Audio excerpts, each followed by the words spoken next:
अच्छा जी, QAB के अंदर हमारा प्रोबेबिलिटी एंड एक्सपेक्टेड वैल्यूज़ का जो चैप्टर है, दो या आपके दो चैप्टर्स बनते हैं। इन दोनों चैप्टर्स को हम लोग शुरू करेंगे। सिलेबस वेटेज की अगर हम बात करें तो ये पूरा एरिया आपका 10 to 20% का है। इसका मतलब ये है कि इसमें मिनिमम 10% के और ज़्यादा से ज़्यादा 20 नंबर के सवाल आ सकते हैं। नॉर्मली आई कैप जब इस तरह की रेंज देता है ना, तो वो इन रेंज की जो अर्थमेटिक एवरेज होती है ना, उसके आसपास रहता है। ठीक है, तो तकरीबन 15% की जो है ना इसकी सिलेबस वेटेज है। तो ये दो चैप्टर्स आपके लिए बड़े इंटरेस्टिंग चैप्टर्स होने वाले हैं, और ना सिर्फ ये इंटरेस्टिंग है बल्कि ईजी भी चैप्टर्स है। ठीक है, हम लोगों ने शुरू में बात की थी, जब हम स्टैट पढ़े थे तो हमने कहा था कि स्टैट जो होती है ये साइंस ऑफ अनसर्टेनिटी होती है। इसका ये मतलब है कि हम कुछ ऐसे सिस्टम्स की, ऐसी कैलकुलेशंस की बात करेंगे जिसका आंसर जो है वो हमेशा सेम नहीं आता। जैसे फॉर एग्जांपल हमने कहा कि पहले मैथ की बात कर लेते हैं। हमने कहा जी 4 का स्क्वायर दैट इज़ ऑलवेज 16, ये हमेशा 16 होगा।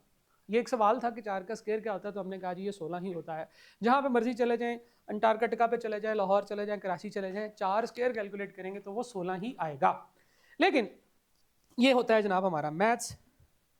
बट अगर मैं आपसे पूछूं, जैसे हम लोगों ने एग्जांपल भी ली थी कि QAB की क्लास के अंदर स्टूडेंट्स की एज कितनी है, एक स्टूडेंट की एज क्या है, तो मैं एक बच्चे से पूछूंगा मेरा आंसर कुछ और होगा, दूसरे बच्चे से पूछूंगा उसका आंसर कुछ और होगा, तीसरे बच्चे से पूछूंगा आंसर कुछ और होगा। तो स्टैट ऐसे तमाम सिचुएशंस को डील करता है जहां पे आंसर में अनसर्टेनिटी होती है। फिर हमने कहा कि यार अनसर्टेनिटी तो है, तो चलो क्या करें। हमने कहा कि अगर अनसर्टेनिटी है स्टूडेंट्स की एज के अंदर, तो हम लोग उसकी एवरेज ले लेते हैं। क्यों?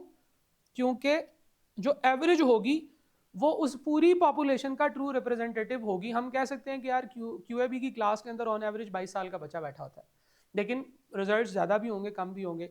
फिर जब हम लोगों ने इस तरह की सेंट्रल एवरेजेस कैलकुलेट की, तो हमने सोचा कि यार ये भी तो देखना चाहिए ना कि इसमें डिस्पर्शन कितनी, डिस्पर्शन हमें ये बताती है कि मिनिमम रेंज क्या है, मैक्सिमम रेंज क्या है, कितनी एज के कम से कम बच्चे होते हैं, कितनी एज के ज़्यादा से ज़्यादा स्टूडेंट्स होते हैं। तो हम लोगों ने बेसिकली क्या किया है, कुछ अनसर्टेनिटी को कवर अप किया है। हमने एवरेजेस निकाली, फिर हमने मेजर ऑफ सेंट्रल टेंडेंसी निकालने के बाद मेजर ऑफ डिस्पर्शन निकाली, फिर हमने जो है वो उसकी सिक्यूनेस निकाली कि डाटा में किस तरह का झुकाव है, किधर वैल्यूज़ ज़्यादा है किधर वैल्यूज़ कम है, मॉड को समझा, मीडियन को समझा। इस तरह से बहुत सारी चीज़ें हमने की हैं जिससे कि हमें QAB की क्लास में बैठने वाले बच्चे की एज का पता चला। अब हम सेफली ये कह सकते हैं कि एज जो है बच्चे की 22 साल होती है, हालांकि हमेशा ये आंसर नहीं होता। Same goes with some outcomes. Future को जब हम प्रिडिक्ट करने लगते हैं तो हमारे पास जो है वो फ्यूचर में क्या होगा ये हमेशा अनसर्टन होता है। फ्यूचर में क्या होगा ये हमेशा अनसर्टन होता है। हम लोगों ने कुछ फोरकास्टिंग और एस्टिमेशन जो है वो रिग्रेशन एनालिसिस के चैप्टर में भी सीखी। हमने पढ़ा था कि जनाब हम लोग पास्ट की एक्स और वाई की वैल्यू से एक रिग्रेशन लाइन बना लेते हैं, और हम लोग उसमें कोई भी एक्स की वैल्यू पुट करते हैं तो हमें ये पता चलता है कि वाई कितना होगा। जैसे हम लोगों ने वो पुलिस वाली जो है वो कैलकुलेशन की थी। हमने कहा था कि यार अगर एक इलाके में इतनी पुलिस होगी तो उसमें इतने क्राइम्स होंगे। ठीक है, तो that was an estimation, future को एस्टिमेट करना था हमेशा। अच्छा, ये चीज़ भी हमने स्टैट में पढ़ी। तो बेसिकली स्टैट में क्या चीज़ें चल रही हैं, स्टैट में यही चीज़ें चल रही हैं कि अनसर्टेनिटी है, और उस अनसर्टेनिटी को हम लोगों ने कैलकुलेट करना है कि वो अनसर्टेनिटी कैसे कैलकुलेट करेंगे, उसके आउटकम्स क्या होंगे, और उसको किस तरीके से आपने इंटरप्रेट करना है। सेम गोज हेयर कि प्रोबेबिलिटी जो होती है ये बेसिकली नाम है या सिनोनिम है चांस का। ठीक है जी, कि चांस क्या है, what is the possibility of an event, एक काम के होने की जो कि फ्यूचर में हो रहा है। जैसा कि फॉर एग्जांपल दो टीम्स आपस में क्रिकेट खेल रही, दो टीम्स आपस में क्रिकेट मैच खेल रही, हम उसका रिजल्ट जो है वो फोरकास्ट करना चाहते हैं।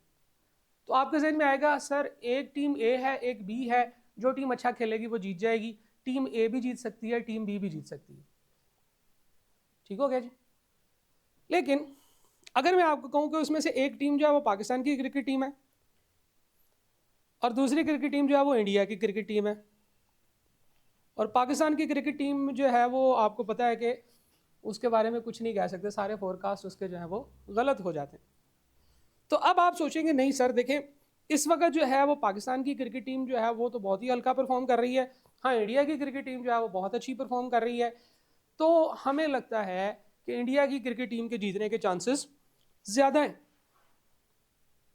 और चांस को हमने कहा था कि ये सिनोनिम है प्रोबेबिलिटी के वर्ड का, तो हम कहेंगे कि इंडिया की क्रिकेट टीम के जीतने के की प्रोबेबिलिटी ज़्यादा है, ठीक है ना जी, उसकी क्रिकेट टीम की जीतने की प्रोबेबिलिटी ज़्यादा है।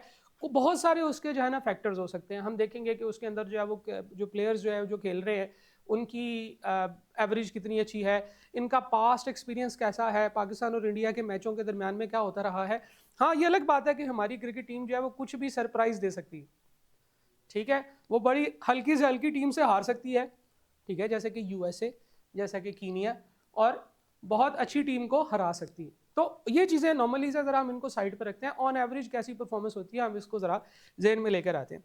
तो प्रोबेबिलिटी जो होती है इसको फाइंड आउट करने के दो तरीके हो सकते हैं।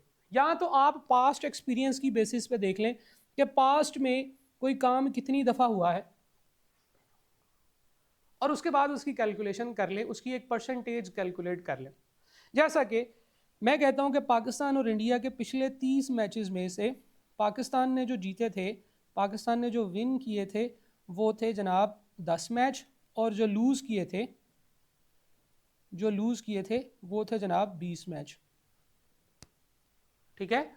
और हम लोगों को एक सर्टेन टाइप की अजम्पशन लेनी पड़ेगी कि ये जो पैटर्न पास्ट से आता रहा है इसको ही फॉलो किया जाएगा। अब मैं पूछता हूं कि पाकिस्तान के जीतने के चांसेस क्या हैं, तो that is the number of required instances in the past, past में आप कितनी दफा जीते divided by total number of instances in the past, ठीक है जी। तो हम लोग कहेंगे जनाब पहले 30 दफा मैच हुए थे, पाकिस्तान उसमें से 10 दफा जीता था, तो इसका ये मतलब है कि पाकिस्तान के जीतने के चांसेस 1/3 हैं, और अगर हम इसको परसेंटेज में डिवाइड करें तो ये 33.33% है, ठीक है। प्रोबेबिलिटी ऑफ विन, इसको हम प्रोबेबिलिटी P इंटू विन करके लिख सकते हैं। तो प्रोबेबिलिटी या तो हम पास्ट एक्सपीरियंस की बेसिस पे लिख सकते हैं, क्योंकि हमें पता है कि पास्ट में जो रीसेंट पास्ट में काम होता रहा है वो हमारे फ्यूचर आउटकम को इम्पैक्ट करेगा। यही काम हम लोगों ने रिग्रेशन एनालिसिस में भी किया था कि हमने पास्ट को सामने रखते हुए ए और बी की वैल्यूज निकाली थी, और फिर हमने कहा था कि एक्स की कोई भी वैल्यू हम इसमें पुट करेंगे ये आंसर आएगा, ठीक है जी। जो आंसर आएगा वो हमारे लिए एस्टिमेशन है, फ्यूचर में फोरकास्ट किया हमने। तो अभी भी हम लोग फ्यूचर को फोरकास्ट करते हैं प्रोबेबिलिटी की बेसिस के ऊपर कि फ्यूचर में क्या होने वाला है, और वो हो सकता है on the basis of past experience. लेकिन कुछ चीज़ें ऐसी होती हैं, कुछ काम, कुछ एक्सपेरिमेंट्स, कुछ चीज़ें ऐसी होती हैं, कुछ फ्यूचर की हैपनिंग्स ऐसी होती हैं जिनका पास्ट से कोई ताल्लुक नहीं होता, जिनका पास्ट के रिजल्ट से कोई ताल्लुक नहीं होता, सही है। हम ऐसे एक्सपेरिमेंट्स को रैंडम एक्सपेरिमेंट्स कहते हैं। ये एक्सपेरिमेंट्स ऐसे होते हैं, ये ऐसी चीज़ें होती हैं जिनका आउटकम जो है that is not dependent upon के पास्ट में क्या होता रहा है। रैंडम एक्सपेरिमेंट्स के अंदर जो भी पॉसिबिलिटीज़ आ सकती हैं उन सब के इक्वल चांसेस होते हैं। ये बात समझना ज़रूरी है कि कोई भी रैंडम एक्सपेरिमेंट जो है उसमें जितने भी पॉसिबल आउटकम्स हैं उन सब के इक्वल चांसेस होते हैं। जैसा कि टीम ए और टीम बी, हमें नहीं पता ये कौन सी टीम्स हैं, लेकिन हमें यह पता है कि ये दो टीम्स हैं, सही है। तो कभी टीम ए जीतेगी, कभी टीम बी जीतेगी, ठीक है जी। टीम ए और टीम बी इन दोनों के जीतने के चांसेस 1-1 है। तो हम टोटल चांसेस को हर एक के चांसेस जमा करके निकाल सकते हैं। ऐसे केस में अगर हम परसेंटेज में लेंगे तो ये 1/2 और 1/2 हो जाएगा, यानी कि ये परसेंटेज नहीं, बेसिकली ये फ्रैक्शन होगी। तो फ्रैक्शन में इनके जीतने के चांसेस हैं 1/2, और परसेंटेज में अगर जीतने के चांसेस हैं तो 1/2 को 100 से मल्टीप्लाई करना होगा, यानी कि फ्रैक्शन को 100 से मल्टीप्लाई करना होगा, तो हमारे पास आ जाएगा जी 50%, और टीम बी के जीतने के चांसेस भी हैं जी 50%। तो बेसिकली जब हम लोग रैंडम एक्सपेरिमेंट करते हैं जिसमें कोई पास्ट का एक्सपीरियंस शामिल नहीं होता, उसके अंदर हम ये कह सकते हैं कि ये हमारा क्या है, रैंडम एक्सपेरिमेंट है। रैंडम एक्सपेरिमेंट के अंदर आपने जिस चीज़ की प्रोबेबिलिटी फाइंड आउट करनी है उसकी जो है वो प्रोबेबिलिटी आप यहाँ से निकाल सकते हैं। उसकी विनिंग के चांसेस जो है वो 50% है और टीम बी के विनिंग के चांसेस जो है वो भी 50% है। तो हम लोग 50/100 करेंगे। नंबर ऑफ फेवरेबल आउटकम्स है जी 50% डिवाइडेड बाय टोटल आउटकम है 100%, तो ये हमारा 50% ही आएगा। ठीक है जी, ऊपर हम रखेंगे जिसके जीतने के चांसेस हैं और नीचे हम लोग टोटल ऑफ द आउटकम्स रखेंगे। टोटल ऑफ आउटकम 100 है, यहाँ टोटल ऑफ आउटकम नीचे 2 ऊपर 1, एक ही बात। अच्छा, इसको थोड़ा सा चेंज करते हैं। मैं ये कहता हूँ कि जनाब हमारे पास जो है वो टोटल पॉसिबल आउटकम्स जो हैं वो किस किस के हो सकते हैं, तो then it is important for you to see कि कौन कौन से एक्सपेरिमेंट्स हैं जो आप लोगों को करवाए जा सकते हैं। एक कॉइन टॉस कर दिया, कॉइन टॉस कर दिया। कॉइन टॉस करना जो है एक बड़ी सिंपल सी बेसिक एग्जांपल है। आपको पता है कि एक हेड होता है उसमें और एक टेल होता है, तो हेड और टेल ये दो पॉसिबल आउटकम्स हैं जो आ सकते हैं। इनकी अकर होने की प्रोबेबिलिटी या इनके आने की प्रोबेबिलिटी इक्वल है, यानी कि ये भी 50% है और ये भी 50% है। एक डाइस रोल करने से, डाइस क्या होता है जी, एक वो लूडो का दाना होता है जिसे आप रोल करते हैं, तो उसमें जो है वो सिंपल डिफरेंट टाइप के आउटकम्स आ सकते हैं 1 2 3 4 5 और 6। ठीक है जी, ये 6 पॉसिबल आउटकम्स होते हैं और ये इक्वली लाइकली होते हैं। इन सब के अकर होने के चांसेस या पॉसिबिलिटी इक्वल होती है। 1 आने के चांसेस, 2 आने के चांसेस, 3 आने के चांसेस, सब के आने के चांसेस इक्वल होते हैं। ये 1/6 करके हर एक की प्रोबेबिलिटी बनती है। पहले की 1/6, दूसरे की 1/6, तीसरे की 1/6। क्योंकि हम लोगों ने क्या किया था, हमने ये किया था कि हर एक को कहा था कि इसकी भी प्रोबेबिलिटी 1 1 1 1 और 1 है, तो टोटल होगी 6। हम 1/6 करके हर एक की प्रोबेबिलिटी निकाल सकते हैं, विच इज़ 16.67%। ठीक है जी, डाइस रोल किया तो 16.67% जो है ना वो कोई भी एक खास नंबर आने की प्रोबेबिलिटी हो सकती है। मैं आपको कहता हूँ प्रोबेबिलिटी बताओ एक आने की, आपको कहना चाहिए 1/6 विच इज़ 16.67%। इतनी बनती है। हाँ, और अगर मैं आपसे पूछूं कि 4 आने की प्रोबेबिलिटी क्या है, तो यू कैन से कि 16.67%। Same goes with A card is selected from A deck of 52 cards. Deck of cards का मतलब है कि आपने ताश के पत्ते देखे होंगे, 52 कार्ड्स उसमें होते हैं। ठीक है जी, इन कार्ड्स के अंदर जो होते हैं वो डिफरेंट कैटेगरीज होती हैं, A 2 3 4 5 6 7 8 9 और 10, और उसके बाद जैक, क्वीन और किंग। ये 13 कार्ड्स होते हैं जो एक सीरीज में होते हैं। इस तरह की 4 सीरीज होती हैं। ठीक है जी, 4 सीरीज कौन कौन सी होती हैं बताओ? हार्ट, डायमंड, स्पेड और क्लब। इसमें से जो हार्ट और डायमंड होते हैं ये रेड कलर के कार्ड्स होते हैं, स्पेड और क्लब जो है ये ब्लैक कलर के कार्ड्स होते हैं। इसमें एक और चीज देखिएगा कि जैक, क्वीन और किंग ये तीनों जो होते हैं हर सीरीज के अंदर ये पिक्चर्ड कार्ड्स होते हैं। तो आपसे अगर पूछा जाए कि इन 50 टोटल कार्ड्स कितने होते हैं, तो आंसर होगा जी 52। तो टोटल हर फैमिली के 13 कार्ड्स होते हैं, तो 52 कार्ड्स होते हैं। अब आप सोच रहे होंगे सर जो हम निकालते हैं तो उसमें 2 जोकर भी होते हैं, जोकर्स भी होते हैं, उसमें 2 कार्ड्स होते हैं, उन पर जोकर बना होता है। वो कुछ गेम्स में इस्तेमाल होते हैं, वैसे डेक ऑफ 52 कार्ड्स के अंदर वो नहीं आते। 2 कार्ड्स होते हैं जोकर, एक कलरलेस होता है, कलरफुल होता है। ठीक है, वो कुछ स्पेसिफिक गेम्स में होते हैं, इसलिए हम उसको डेक ऑफ कार्ड्स का पार्ट ही कंसिडर नहीं करते। ठीक है जी, तो नॉर्मली बच्चे लड़ना शुरू हो जाते हैं, सर उसमें तो 54 कार्ड्स होते हैं। हम कहते हैं नहीं नहीं, डेक ऑफ 52 कार्ड्स होता है। डेक जो है वो 52 कार्ड्स का होता है। अच्छा, अब अगर आपसे कोई पूछे कि भाई रेड कलर के पिक्चर्ड कार्ड्स कितने होते हैं, तो हम क्या कहेंगे, रेड कलर के पिक्चर्ड कार्ड्स जो है 3 जो है वो हार्ट के और 3 डायमंड के होते हैं। टोटल 6 कार्ड्स हो गए रेड कलर के पिक्चर्ड कार्ड्स। अगर आपसे वैसे ओवरऑल पिक्चर्ड कार्ड्स का पूछा जाए, वो कार्ड्स जिनके ऊपर तस्वीरें बनी होती हैं वो हैं हार्ट, डायमंड, स्पेड और क्लब के 3 कार्ड्स, 12 कार्ड्स। ठीक है जी, तो ये इस तरह से एक डेक ऑफ कार्ड्स होता है। इसको हम शफल करते हैं। ठीक है, जब हम इसे शफल करते हैं तो इससे हम लोग जो कार्ड्स विड्रॉ करते हैं, एक कार्ड आपने उसमें से ड्रॉ किया है, तो हम लोग इसकी प्रोबेबिलिटी निकाल सकते हैं। हर कार्ड की हर रेलिवेंट कार्ड की अकर होने की प्रोबेबिलिटी या निकलने की प्रोबेबिलिटी 1/52 होती है। मैं आपसे पूछूं कि यार एक कार्ड ड्रॉ किया है हमने डेक ऑफ 52 कार्ड्स के अंदर से, तो हमारे पास जो है वो जैक ऑफ हार्ट्स, इसके आने की प्रोबेबिलिटी कितनी है? तो 1/52 है जैक ऑफ हार्ट्स। ठीक है जी। तो कोई भी जो चीज़ आपने फाइंड आउट करनी है उसकी प्रोबेबिलिटी आप निकालेंगे। इसी तरह से item chosen from a collection of items. ठीक है, कुछ बॉल्स हैं आपके पास डिफरेंट कलर्स की, आपने एक छापर में डाली हुई है, आप उसमें से रेंडमली हाथ डाल के एक कार्ड एक बॉल निकालते हैं।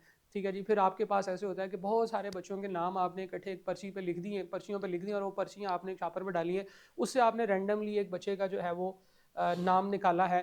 तो ये सारी की सारी आइटम्स जो होती हैं ये कलेक्शन ऑफ आइटम्स के अंदर से होती हैं। इन सारी चीज़ों के बारे में जो बेसिक चीज़ें हम लोगों ने पढ़ी हैं वो कुछ यूँ हैं कि हम लोग अगर एक ही एक्सपेरिमेंट के अंदर आने वाले तमाम पॉसिबल आउटकम्स को एक सेट में लिख देंगे तो उसे हम सैंपल स्पेस कहते हैं। सैंपल स्पेस जो होती है ये एक सेट होता है। सेट आपको पता है कैसे बताए जाते हैं? सेट जो होते हैं ना वो करली ब्रैकेट्स के अंदर लिखे जाते हैं।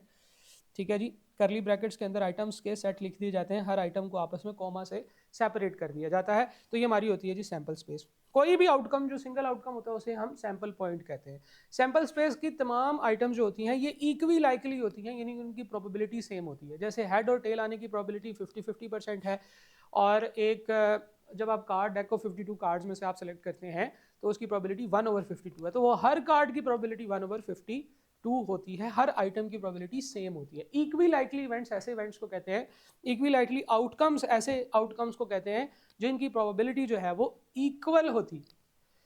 ठीक है जी। इसी तरह से इम्पॉसिबल इवेंट्स ऐसे इवेंट्स को कहते हैं जिनकी प्रोबेबिलिटी जो है वो 0 होती है। आप एक डाइस रोल करें और आपका आंसर 7 आ जाए तो वो पॉसिबल ही नहीं है। क्यों? क्योंकि वो हमारे सैंपल स्पेस में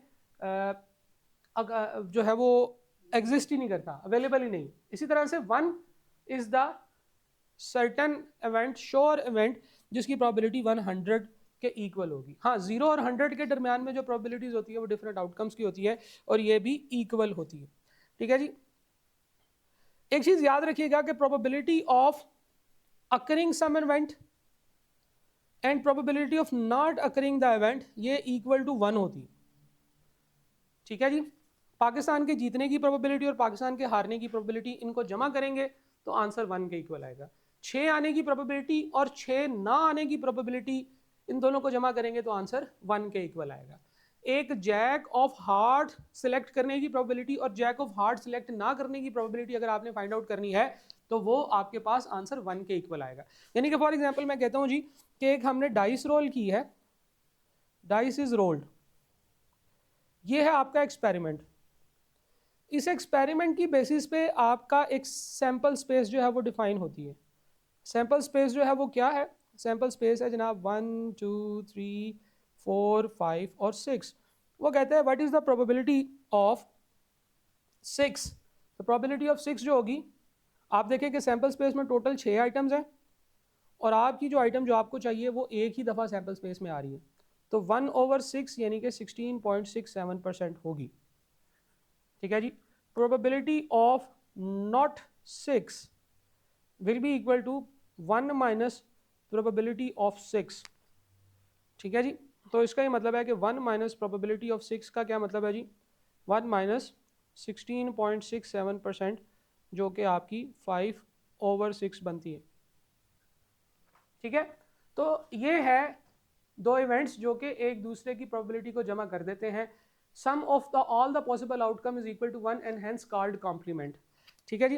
कॉम्प्लीमेंट इवेंट्स वो होते हैं जो सारे आपस में जमा कर दिए जाएं तो उनकी प्रोबेबिलिटी 1 के इक्वल आए। ठीक है जी, उनको हम कॉम्प्लीमेंट इवेंट्स कहते हैं।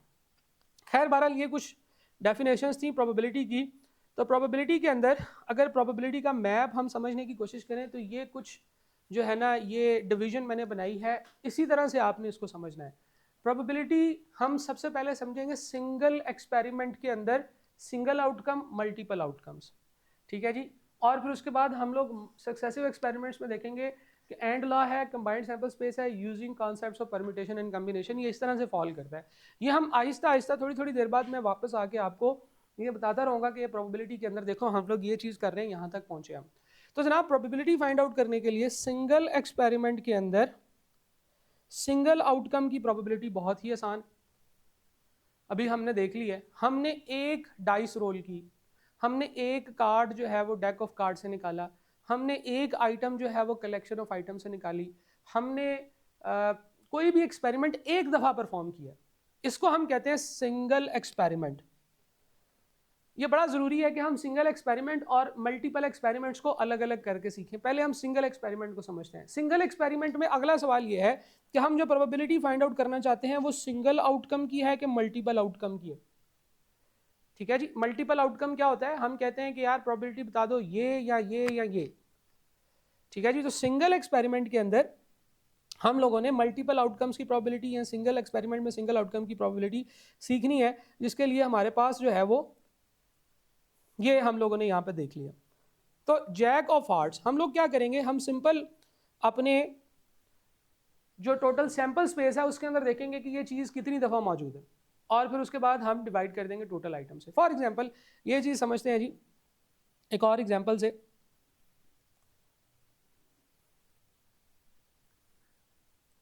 हमारे पास एक आइटम का बैग है, उसमें 3 रेड बॉल्स हैं, 4 ब्लू बॉल्स हैं और 5 ब्लैक बॉल्स। मेरा एक्सपेरिमेंट ये है कि मैंने एक बॉल सेलेक्ट की है, 1 बॉल सेलेक्टेड। तो जब मैंने एक बॉल सेलेक्ट की है तो वो इन 12 बॉल्स में से कोई भी बॉल हो सकती। तो यहाँ से मुझे पता चलेगा कि मेरे पॉसिबल आउटकम्स कितने हैं, और मेरी जो फार्मूला है प्रोबेबिलिटी का उसमें डिनोमिनेटर में क्या आएगा। वो कहाँ से पता चलता है, एक्सपेरिमेंट से। एक्सपेरिमेंट क्या है, जो हमने एक्टिविटी परफॉर्म की है। और आउटकम क्या होता है कि हम किस चीज़ की प्रोबेबिलिटी फाइंड आउट करना चाहते हैं। देखिए हम लोगों ने एक एक्सपेरिमेंट परफॉर्म किया है जिसमें 12 बॉल्स में से कोई भी एक बॉल सेलेक्ट हो सकती है, तो टोटल पॉसिबल आउटकम्स जो होंगे वो 12 होंगे। तो प्रोबेबिलिटी जो है, हमने अभी पता नहीं किस चीज़ की प्रोबेबिलिटी कैलकुलेट करनी है, लेकिन हमें यह पता है कि जिस चीज़ की भी प्रोबेबिलिटी कैलकुलेट करेंगे डिनोमिनेटर में 12 आएगा। तो एक्सपेरिमेंट से पता चल जाता है कि प्रोबेबिलिटी के सवाल के डिनोमिनेटर में क्या आएगा, क्योंकि हमने नीचे लिखने होते हैं टोटल पॉसिबल आउटकम्स। हमने डाइस रोल की, टोटल पॉसिबल आउटकम्स 6 होते हैं, डिनोमिनेटर में 6 आएगा। हमने कॉइन टॉस किया, टोटल पॉसिबल आउटकम्स जो है वो 2 होते हैं, डिनोमिनेटर में 2 आएगा। हमने डेक ऑफ कार्ड्स में से एक कार्ड निकाला है, टोटल पॉसिबल आउटकम्स 52 है, डिनोमिनेटर में 52 आएगा। हमने किसी आइटम्स की सिलेक्शन में से कुछ आइटम सेलेक्ट किए हैं, यही 4 सिनेरियोज होते हैं जो आपको सवाल में आते हैं, आपको आपके सिलेबस में, और इसके अलावा कोई नहीं। हमने आइटम चूज किए हैं from the collection of item तो हमारे पास टोटल 12 आइटम्स हैं, उसमें से किसी भी एक को जो है ना वो सिलेक्ट करने के चांसेस इक्वल है, तो हम लोग जो है कहेंगे डिनोमिनेटर में 12 आ गया। तो हमारे पास तो जनाब हो गया प्रोबेबिलिटी का आंसर, एक उसके काम उसमें पूरा हो गया। अब वो कहते हैं फाइंड द प्रोबेबिलिटी। तो प्रोबेबिलिटी किस चीज़ की सिलेक्ट करनी है, probability of selecting A red ball.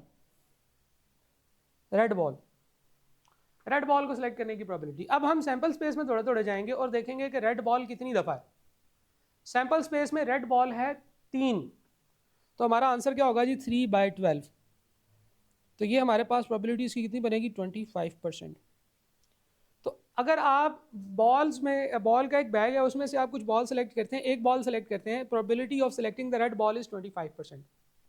ठीक हो गया। इसी सिनेरियो में चलते हैं, प्रोबेबिलिटी ऑफ, इसको हम ब्रैकेट में प्रोबेबिलिटी ऑफ रेड लिख सकते हैं। अगर मैं आपसे कहूँ कि प्रोबेबिलिटी ऑफ ब्लैक बॉल बताएं क्या होगी, तो हम कहेंगे जनाब एक बॉल सेलेक्ट किया, डिनोमिनेटर में 12, अब सैंपल स्पेस में ब्लैक बॉल्स कितनी है, 5, तो 5/12। ठीक है जी, जो भी इसकी परसेंटेज बनती है आप बना लीजिएगा।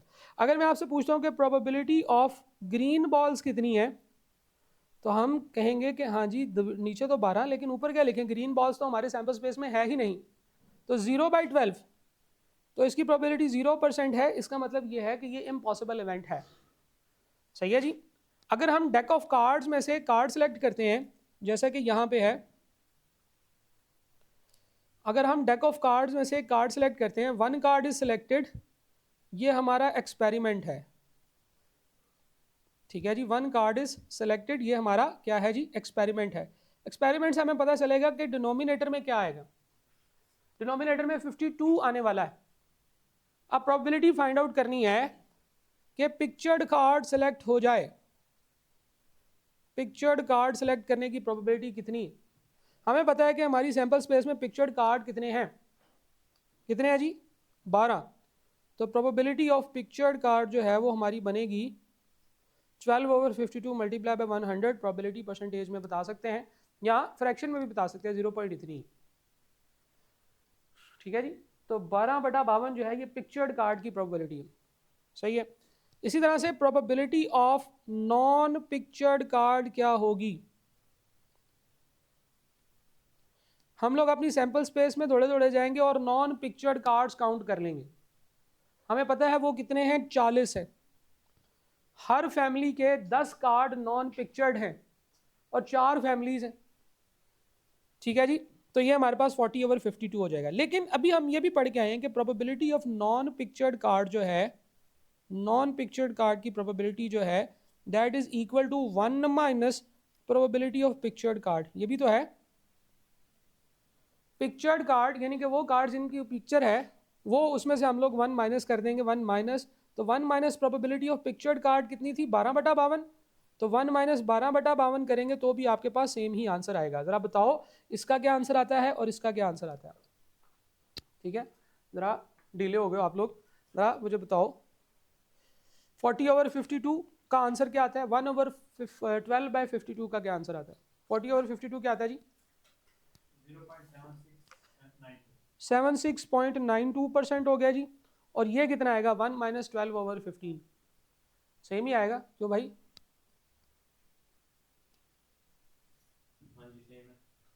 किधर देख रहे हो? 76.92%। ठीक है जी, सेम ही आंसर आएगा। तो हम लोग नॉन पिक्चर्ड कार्ड की प्रोबेबिलिटी भी देख सकते थे। कभी कभार ऐसे भी होगा कि वो उसने हमें सैंपल स्पेस नहीं दी होगी, वो कहेगा कि probability of not selecting something is this, तो प्रोबेबिलिटी ऑफ सेलेक्टिंग कैलकुलेट करें तो हमें 1 में से माइनस करनी पड़ेगी, हो सकता है हमें सैंपल स्पेस ना दी गई हो। खैर अभी तक हम लोगों ने जो भी किया है वो हम लोगों ने कहा है कि हम लोग जो है वो एक, हमें सिंगल आउटपुट चाहिए, हमें सिंगल कैलकुलेशन का सिंगल आंसर चाहिए। ये तो है ईजी बात, ठीक है। लेकिन कभी कभार ऐसे होता है कि जब हमें सिंगल एक्सपेरिमेंट में ही मल्टीपल आउटकम्स की बात करता है तो हमें कुछ सक्सेस सिनेरियोज या डिफरेंट वेज की कैलकुलेशन करनी होती है। अब ये वो चीज़ है जहाँ पे आधी अवाम पटरी से उतर जाती है, वो यहाँ से आगे कीप अप नहीं कर पाते। तो आपने गौर से देखना, इतनी कोई मुश्किल बात नहीं है। हमें उसने कहा कि अभी भी हम लोग जो है ना वो सिंगल एक्सपेरिमेंट के अंदर ही चल रहे हैं। सिंगल एक्सपेरिमेंट का क्या मतलब है कि हम लोग एक दफ़ा डाइस रोल कर रहे हैं, एक कार्ड सेलेक्ट कर रहे हैं, हम लोग जो है वो एक दफ़ा जो है वो फॉर एग्जांपल डाइस रोल कर रहे हैं या कॉइन टॉस कर रहे हैं। ऐसे केस में हम लोगों को वो कहता है कि find the probability that, probability find करो कि 3 आ जाए या 4 आ जाए, 3 आ जाए या 4 आ जाए। तो हमारे लिए बड़ा सिंपल सा काम है, हम अपने सैंपल स्पेस में जाएंगे। हमारी डाइस रोल करने के अंदर सैंपल स्पेस क्या होती है? डाइस रोल करने के अंदर सैंपल स्पेस होती है 1 2 3 4 5 और 6, यही हमारी सैंपल स्पेस होती है ना। हमारे लिए प्रोबेबिलिटी फाइंड आउट करनी है हमने कि प्रोबेबिलिटी 3 आ जाए या 4 आ जाए। ठीक है, तो हमारे सैंपल स्पेस में आइटम्स कितनी है? 6। 3 या 4 हमारे सैंपल स्पेस में कितनी आइटम्स टिक होती हैं? 2। तो ये है जी 2/6। सिंपल। क्यों भला? हमने अपनी सैंपल स्पेस में जाना है सिंगल एक्सपेरिमेंट के केस में और देखना है कि हमारे पास कितनी आइटम्स मौजूद हैं, उनको हमने काउंट कर लेना है। सैंपल स्पेस में कितनी आइटम्स मौजूद हैं उनको हमने काउंट कर लेना है। अच्छा जी, एक और एग्जांपल करते हैं। एक कार्ड सिलेक्ट किया from the deck of 52 cards. मैं कहता हूं find the probability that, find the probability that it is a pictured card और एन एस। देखिए मुझे जो चाहिए, मुझे पिक्चर्ड कार्ड आ जाए तो भी चलेगा, एस आ जाए तो भी चलेगा। तो जनाब मैं अगर अपने सैंपल स्पेस में जाऊं, मेरे पास सैंपल स्पेस में 52 टोटल आइटम्स हैं, बिल्कुल ऐसे है। सिंगल एक्सपेरिमेंट में कैलकुलेशन में कोई मुश्किल नहीं है। सिंगल एक्सपेरिमेंट यानी कि एक दफ़ा कॉइन टॉस किया, एक दफ़ा डाइस रोल की, एक दफ़ा आइटम सेलेक्ट किया, एक दफ़ा डेक में से जो है ना वो को आइटम्स निकाली, तो सिंपल है। सैंपल स्पेस में जाएँ, देखें कि जो हमें चाहिए वो कितना है। सैंपल स्पेस है 52 आइटम्स का। अब वो सारे ड्रॉ करने की ज़रूरत नहीं है, आपको मेंटली सैंपल स्पेस को ज्यूम करना आना चाहिए। अब उसमें पिक्चर्ड कार्ड्स कितने हैं 12 और एस कितने हैं 4, तो टोटल मेरा आंसर कितना आएगा 16/52। ठीक है, वो जो भी परसेंटेज है वो परसेंटेज कैलकुलेट करने की इतनी ज़रूरत भी नहीं है, जब मैं कहूँगा तब कीजिएगा। अभी सिर्फ ये देखें कि 16/52 जो है इसकी प्रोबेबिलिटी है पिक्चर्ड कार्ड और एस की। अच्छा, मैं कहता हूँ कि प्रोबेबिलिटी फाइंड आउट करो पिक्चर्ड कार्ड PIC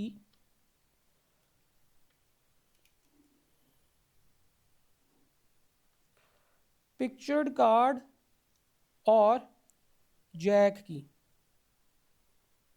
जैक भी कौन से, रेड जैक्स। ठीक है, प्रोबेबिलिटी फाइंड आउट करनी है पिक्चर्ड कार्ड की या रेड जैक्स की। ठीक है, ये हो जाए या ये हो जाए, मैं दोनों में खुश हूं।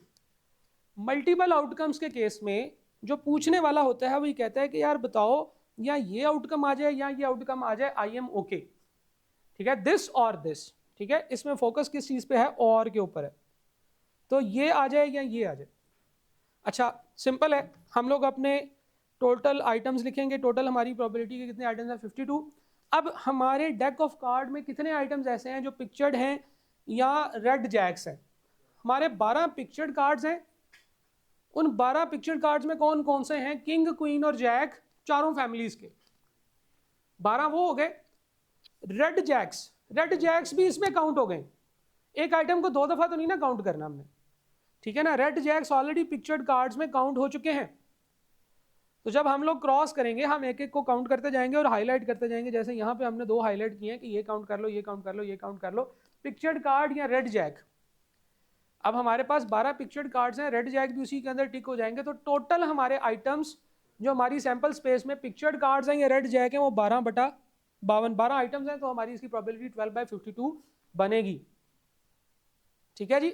तो होता ये है कि हमें वो कहता है जी सक्सेस सिनेरियोज जो हैं वो डिफरेंट टाइप के आ सकते हैं, कि ये भी चलेगा, ये भी चलेगा और ये भी चलेगा।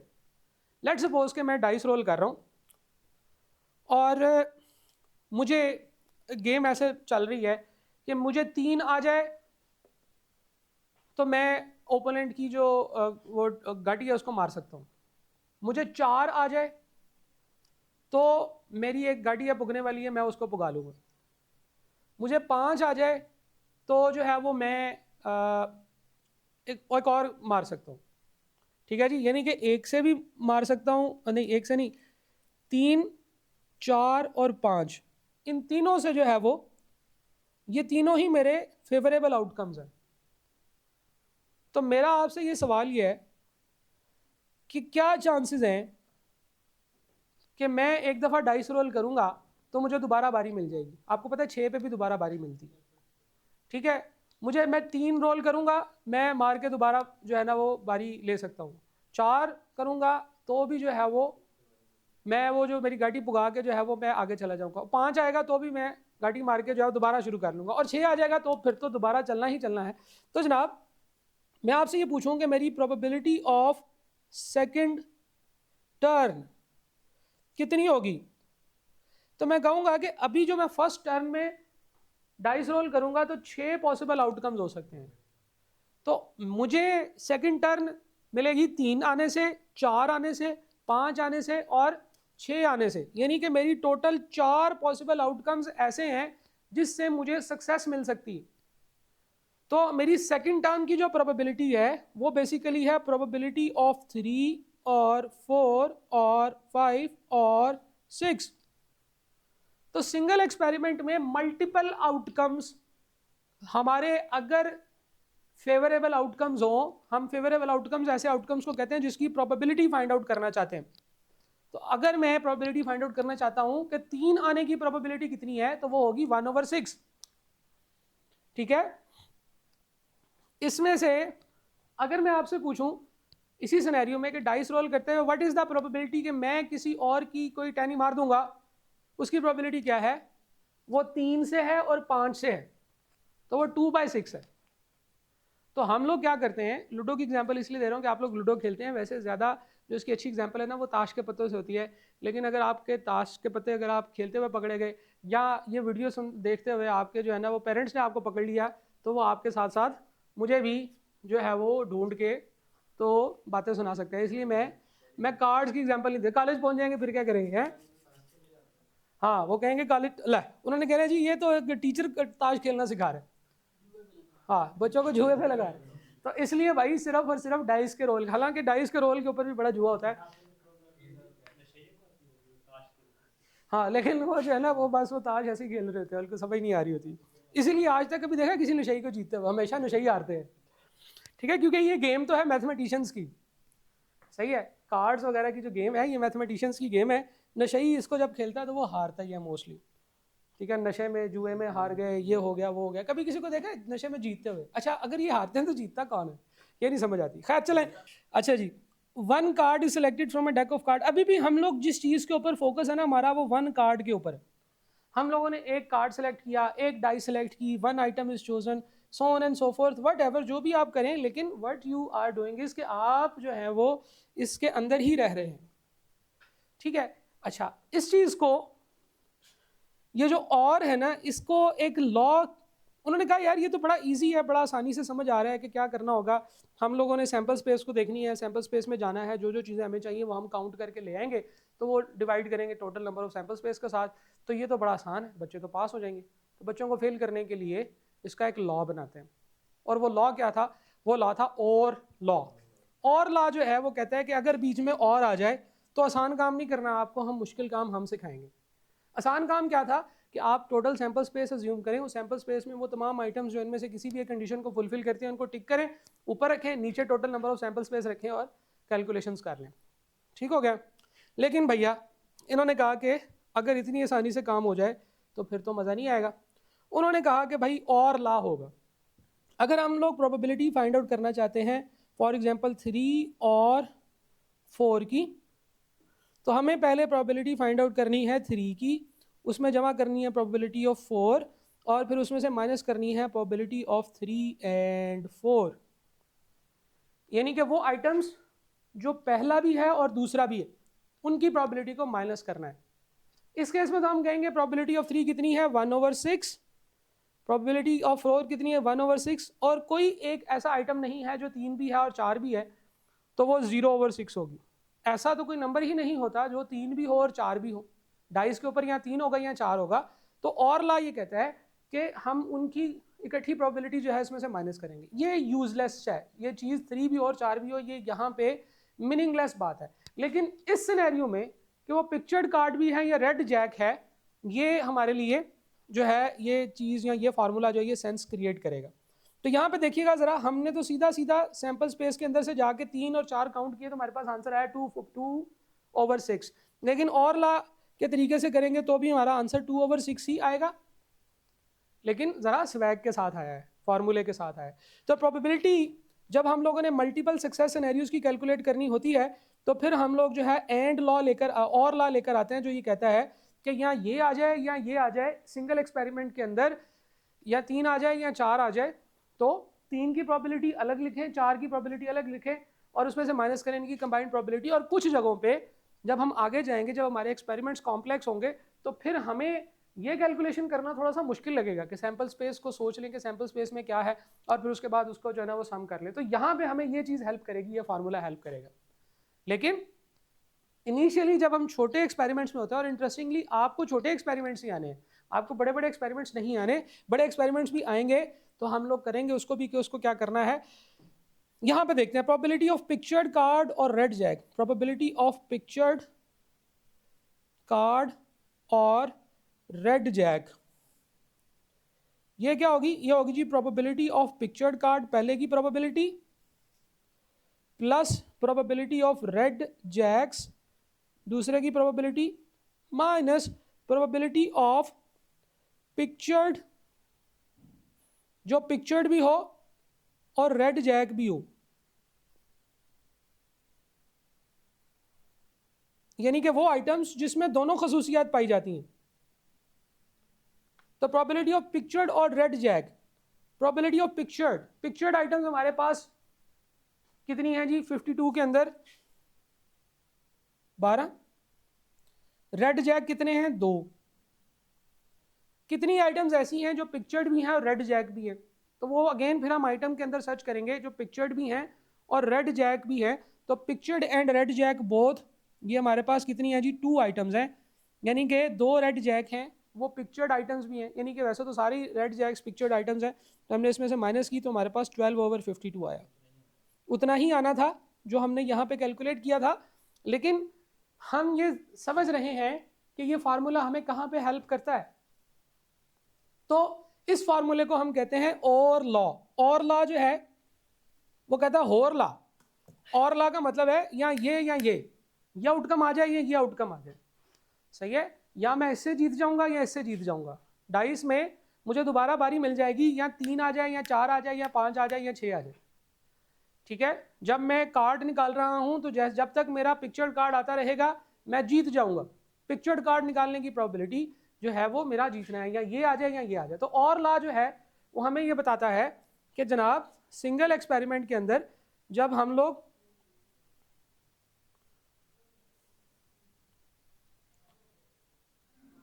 एक से ज्यादा आउटकम की प्रोबेबिलिटी निकालते हैं तो उसमें और का वर्ड यूज करते हैं, इसे हम एडिशनल लॉ भी कहते हैं या और लॉ कहते हैं। और लॉ जो है वो हमें कहता है कि भाई अगर हमें प्रोबेबिलिटी ऑफ ए और बी कैलकुलेट करनी है, इसे probability of A union B करके भी लिखा जाता है, तो ये probability of A plus probability of B है, इसमें से माइनस करनी है probability of A and B both.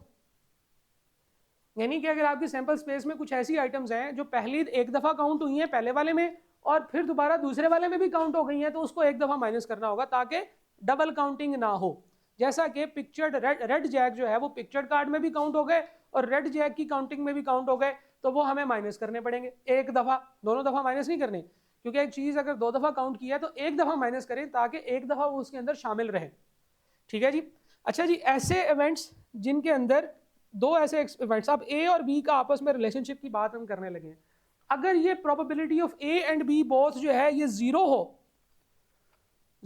तो हम इस तरह के इवेंट्स को कहते हैं कि म्यूचुअली एक्सक्लूसिव इवेंट्स हैं। Mutually exclusive events that can not occur simultaneously, ये तो इसकी बुकिश डेफिनेशन है, लेकिन हम कहते हैं, जैसे देखो हमने यहाँ पे कहा कि प्रोबेबिलिटी ऑफ 3 and 4 बोथ जो है ये तो पॉसिबल ही नहीं है कि ऐसी डाइस हो, ऐसी डाइस आ जाए, एक तरफ से देखें तो वो 3 लगे, दूसरी तरफ से देखें तो वो 4 लगे, ऐसा तो पॉसिबल नहीं है। वो हर तरफ से देखेंगे तो आपको 4 ही लगेगी, या हर तरफ से देखेंगे तो आपको 3 ही लगेगी। तो ऐसी आइटम्स के अंदर जो कि जिनकी कंबाइंड प्रोबेबिलिटी जो है वो 0 होगी, इस तरह के इवेंट्स को हम लोग म्यूचुअली एक्सक्लूसिव इवेंट्स कहते हैं या आउटकम्स कह सकते हैं। ऐसे आउटकम्स जिनमें कंबाइंड प्रोबेबिलिटी जो है वो 0 होगी, और ऐसे इवेंट्स जिनमें कंबाइंड प्रोबेबिलिटी भी कुछ ना कुछ है, जैसा कि इस केस में प्रोबेबिलिटी ऑफ पिक्चर्ड और रेड जैक्स, यानी कि हमारे सैंपल स्पेस में ऐसे आइटम्स भी हैं जो पिक्चर्ड कार्ड्स हैं और रेड जैक भी हैं, वो 2 थे हमारे सैंपल स्पेस में, ठीक है जी। तो वो हमने कर लिया। अच्छा यहाँ पे ना अभी ये कुछ हमने गलत किया, ये 52 है, 1/52, 2/52 और 2/52, 2/12 नहीं, मेरा ख्याल आपने भी गौर नहीं किया, ये 52 है, ठीक है जी। तो म्यूचुअली एक्सक्लूसिव इवेंट्स और नॉट म्यूचुअली एक्सक्लूसिव इवेंट्स जो हैं, ऐसे इवेंट्स को कहते हैं जो कि म्यूचुअली एक्सक्लूसिव वो होते हैं जो एक दूसरे से बिल्कुल अलग होते हैं। एक्सक्लूसिव है वो अलग है, वो अलग है। नॉट म्यूचुअली एक्सक्लूसिव का मतलब है जिसमें कुछ ना कुछ कॉमन है, सही है जी। तो 2 इवेंट्स कुछ ना कुछ उसमें कॉमन हो सकता है। एग्जॉस्टिव इवेंट्स भी कुछ डेफिनेशन होती है, ऐसे इवेंट्स जिनका सम करें तो वो इक्वल टू 1 आ जाए, ये एग्जॉस्टिव इवेंट्स होते हैं। एग्जॉस्टिव इवेंट का मतलब है कि आपकी सारी की सारी सैंपल स्पेस को एग्जॉस्ट कर देते हैं, सारी की सारी सैंपल स्पेस को यूज कर लेते हैं, म्यूचुअली और नॉट म्यूचुअली एक्सक्लूसिव, यानी कि ये सारी की सारी सैंपल स्पेस को यूटिलाइज कर लेते हैं। इसी तरह से अगर हम इस चीज की बात करें, ये जो हमने कहा था प्रोबेबिलिटी ऑफ पिक्चर्ड कार्ड्स और एस, हमारे पिक्चर्ड कार्ड और एस कार्ड जो हैं, क्या कोई ऐसा कार्ड होता है हमारे सैंपल स्पेस में जो पिक्चर्ड भी हो और एस हो? जी नहीं। एस जो होता है वो 1 को कहते हैं, एस के ऊपर कोई पिक्चर नहीं होती, सिर्फ उसके ऊपर ए लिखा होता है, हाँ 1 नहीं लिखा होता। हमारे पास जो कार्ड्स होते हैं एस 2 3 4 5 6 7 8 9 10, उसके बाद 3 पिक्चर्ड कार्ड्स होते हैं जैक, क्वीन और किंग, ठीक है जी, या किंग क्वीन जैक, जिस मर्जी तरतीब से पढ़ें, तरतीब मैटर नहीं करती, ठीक है, वो गेमों में मैटर करती। तो क्या हमारे पास कोई ऐसा कार्ड है हमारे डेक ऑफ कार्ड्स में जो पिक्चर्ड कार्ड भी हो और एस भी हो? तो जी नहीं। तो इसका मतलब है कि ये पिक्चर्ड कार्ड और एस ये 2 म्यूचुअली एक्सक्लूसिव इवेंट्स हैं। ठीक है जी। अभी तक हम लोगों ने जो सीखा है वो ये सीखा है कि प्रोबेबिलिटी सिंगल एक्सपेरिमेंट के अंदर सिंगल इवेंट की कैलकुलेट करनी हो, सैंपल स्पेस में जाएं, देखें वहां पे क्या मौजूद है, वहां से जिस चीज़ की आपने प्रोबेबिलिटी फाइंड आउट करनी है वो निकाल लें, सही है। या अगर आपने जो है वो प्रोबेबिलिटी फाइंड आउट करनी है मल्टीपल इवेंट्स की, तो वो सिंगल एक्सपेरिमेंट के अंदर ही होंगे, यानी कि 3 आ जाए या 4 आ जाए। जैसे इस एग्जांपल में हमने देखा था 3, 4, 5 या 6 आ जाए तो सेकंड टर्म की प्रोबेबिलिटी 4/6 होगी। सेकंड टर्म मेरी कैसे आती है, ये मेरा सक्सेस सिनेरियो है, मैंने फाइंड आउट करना है कि किस तरह से मेरी प्रोबेबिलिटी आ सकती है, ये 3 है, 4 है, 5 है या 6। खैर ये है सिंगल एक्सपेरिमेंट। सिंगल एक्सपेरिमेंट का मतलब है एक दफ़ा डाइस रोल की, एक दफ़ा कॉइन टॉस किया, एक दफ़ा card from the deck of cards निकाला। अब चलते हैं मल्टीपल एक्सपेरिमेंट्स की तरफ। मल्टीपल एक्सपेरिमेंट्स क्या होते हैं, इनको हम सक्सेसिव रैंडम एक्सपेरिमेंट्स कहते हैं। सक्सेसिव रैंडम एक्सपेरिमेंट एक के बाद दूसरा एक्सपेरिमेंट करने को कहते हैं, एक के बाद दूसरा एक्सपेरिमेंट करने को कहते हैं। अच्छा, एक के बाद दूसरा एक्सपेरिमेंट करेंगे तो उसकी क्या एग्जांपल्स हैं, 2 दफ़ा कॉइन टॉस किए, 2 दफ़ा कॉइन टॉस किए, 2 दफ़ा डाइस रोल किया, 2 दफ़ा एक आइटम सेलेक्ट की from the group of items, 2 दफ़ा आपने डेक ऑफ कार्ड्स में से कार्ड निकाला। सक्सेसिव में फिर 2 दफ़ा, 3 दफ़ा, 4 दफ़ा, जितनी दफ़ा आपने करना है वो सारे दफ़ा दूर इसी के अंदर आ जाएंगे। ठीक है जी। तो सिंपल से चलते हैं हम लोग, वो है जनाब कॉइन टॉस करना 2 टाइम्स, 2 टाइम्स कॉइन टॉस किए। अब इसको करना कैसे, बेसिकली ये 2 टाइम्स के अंदर जो है ना वो फर्स्ट एंड सेकंड 2 टाइम्स आ जाएंगे। अब वो आपसे ही कहेगा कि भाई कॉइन टॉस किया है, तो वो आपको दोनों के जो है ना वो रिजल्ट्स पूछेगा। वो कहेगा कॉइन टॉस करें, किया है, बताएं, पहली दफ़ा भी हेड आ जाए, दूसरी दफ़ा भी हेड आ जाए, तो क्या प्रोबेबिलिटी है, पहली दफ़ा भी हेड आ जाए, दूसरी दफ़ा भी हेड आ जाए।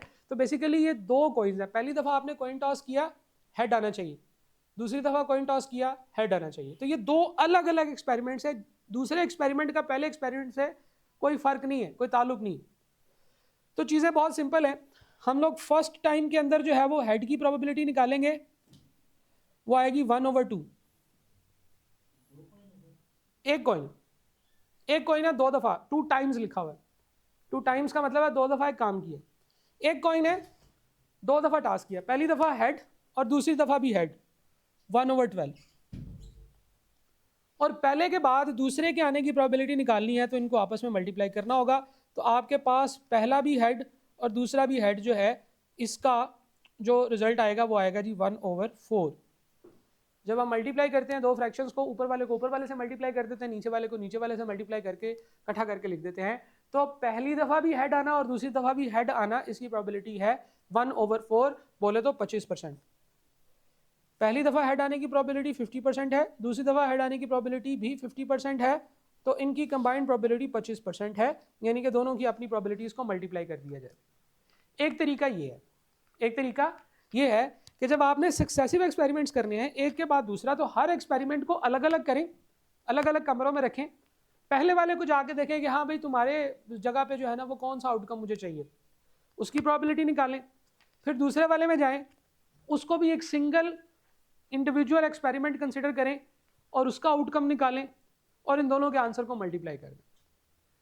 ठीक है जी, इन दोनों के आंसर्स को मल्टीप्लाई कर दें। यानी कि हमारा एक तरीका तो ये है कि 2 टाइम्स आपने कॉइन टॉस किया है, आप दोनों दफ़ा हेड चाहते हैं, तो आपके पास इसका फाइनल तरीकाकार क्या है, पहले को अलग दूसरे को अलग, इन दोनों की अलग अलग प्रोबेबिलिटी निकालें, आपस में मल्टीप्लाई कर दें। क्या समझो, ये बात ठीक है। दूसरा एक और काम हो सकता है, हम इनकी बनाएं कंबाइंड सैंपल स्पेस। तो ये हमारा मेथड 1 है,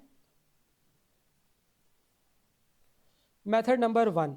मेथड 1 कहता है कि हर एक्सपेरिमेंट को अलग अलग ट्रीट करें, उनकी प्रोबेबिलिटीज़ निकालें और आपस में मल्टीप्लाई करके आंसर निकाल लें। कंबाइंड सैंपल स्पेस का मेथड है जी मेथड नंबर 2। मेथड 2 ये कहता है कि आपने 2 दफ़ा कॉइन टॉस किया, इनकी कंबाइंड सैंपल स्पेस बना लें। क्या बना लें, combined sample space. Sample space क्या होता है, तमाम पॉसिबल आउटकम्स जो कि पहली दफ़ा आने हैं और तमाम पॉसिबल आउटकम्स जो दूसरी दफ़ा आने हैं उनको आपस में एक चार्ट में बनाएं और कंबाइन सैम्पल स्पेस बना लें। कंबाइन सैम्पल स्पेस क्या होती है? फॉर एग्जांपल मुझे पता है कि फर्स्ट एक्सपेरिमेंट जो है वो कैसे आएगा, या उसका हेड आंसर आ सकता है या टेल आंसर आ सकता है, और सेकंड एक्सपेरिमेंट जो है वो मैं अलोंग द वाई एक्सिस लिख दूंगा, या हेड आ सकता है या टेल आ सकता है। इसका ये मतलब है कि मेरे पास जो कंबाइंड सैम्पल स्पेस बनेगी वो कुछ इस तरह से बनेगी, हेड और हेड, हेड और टेल, टेल और हेड, टेल और टेल। ठीक है, ये सिंपल भी आप बना सकते हैं। तो एक कंबाइंड सैम्पल स्पेस जो है वो टू सक्सेसिव एक्सपेरिमेंट्स की कितनी आ जाएगी? वो आएगी head head, head tail, tail head और टेल और टेल।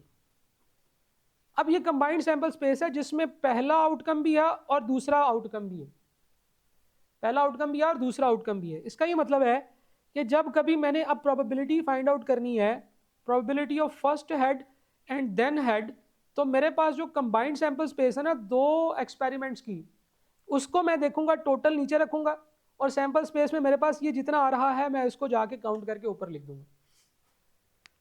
तो वो जो हमने सिंगल रैंडम एक्सपेरिमेंट में चीज़ सीखी थी ना कि हम लोग ऊपर लिखेंगे फेवरेबल आउटकम्स, नीचे लिखेंगे टोटल आउटकम्स, तो हम लोगों को जब एक से ज़्यादा दफ़ा एक्सपेरिमेंट्स करने पड़ते हैं, एक तरीका तो ये है कि हम हर एक को अलग अलग कैलकुलेट कर लें, आपस में मल्टीप्लाई कर लें। दूसरा तरीका ये है कि हम कंबाइंड सैंपल स्पेस बना लें और उसमें जो है वो हम लोग ये कैलकुलेशन कर लें। ठीक है जी, तो ये दो मेथड्स हैं। पहले मेथड को कहते हैं एंड लॉ और दूसरे मेथड को कहते हैं combined sample space.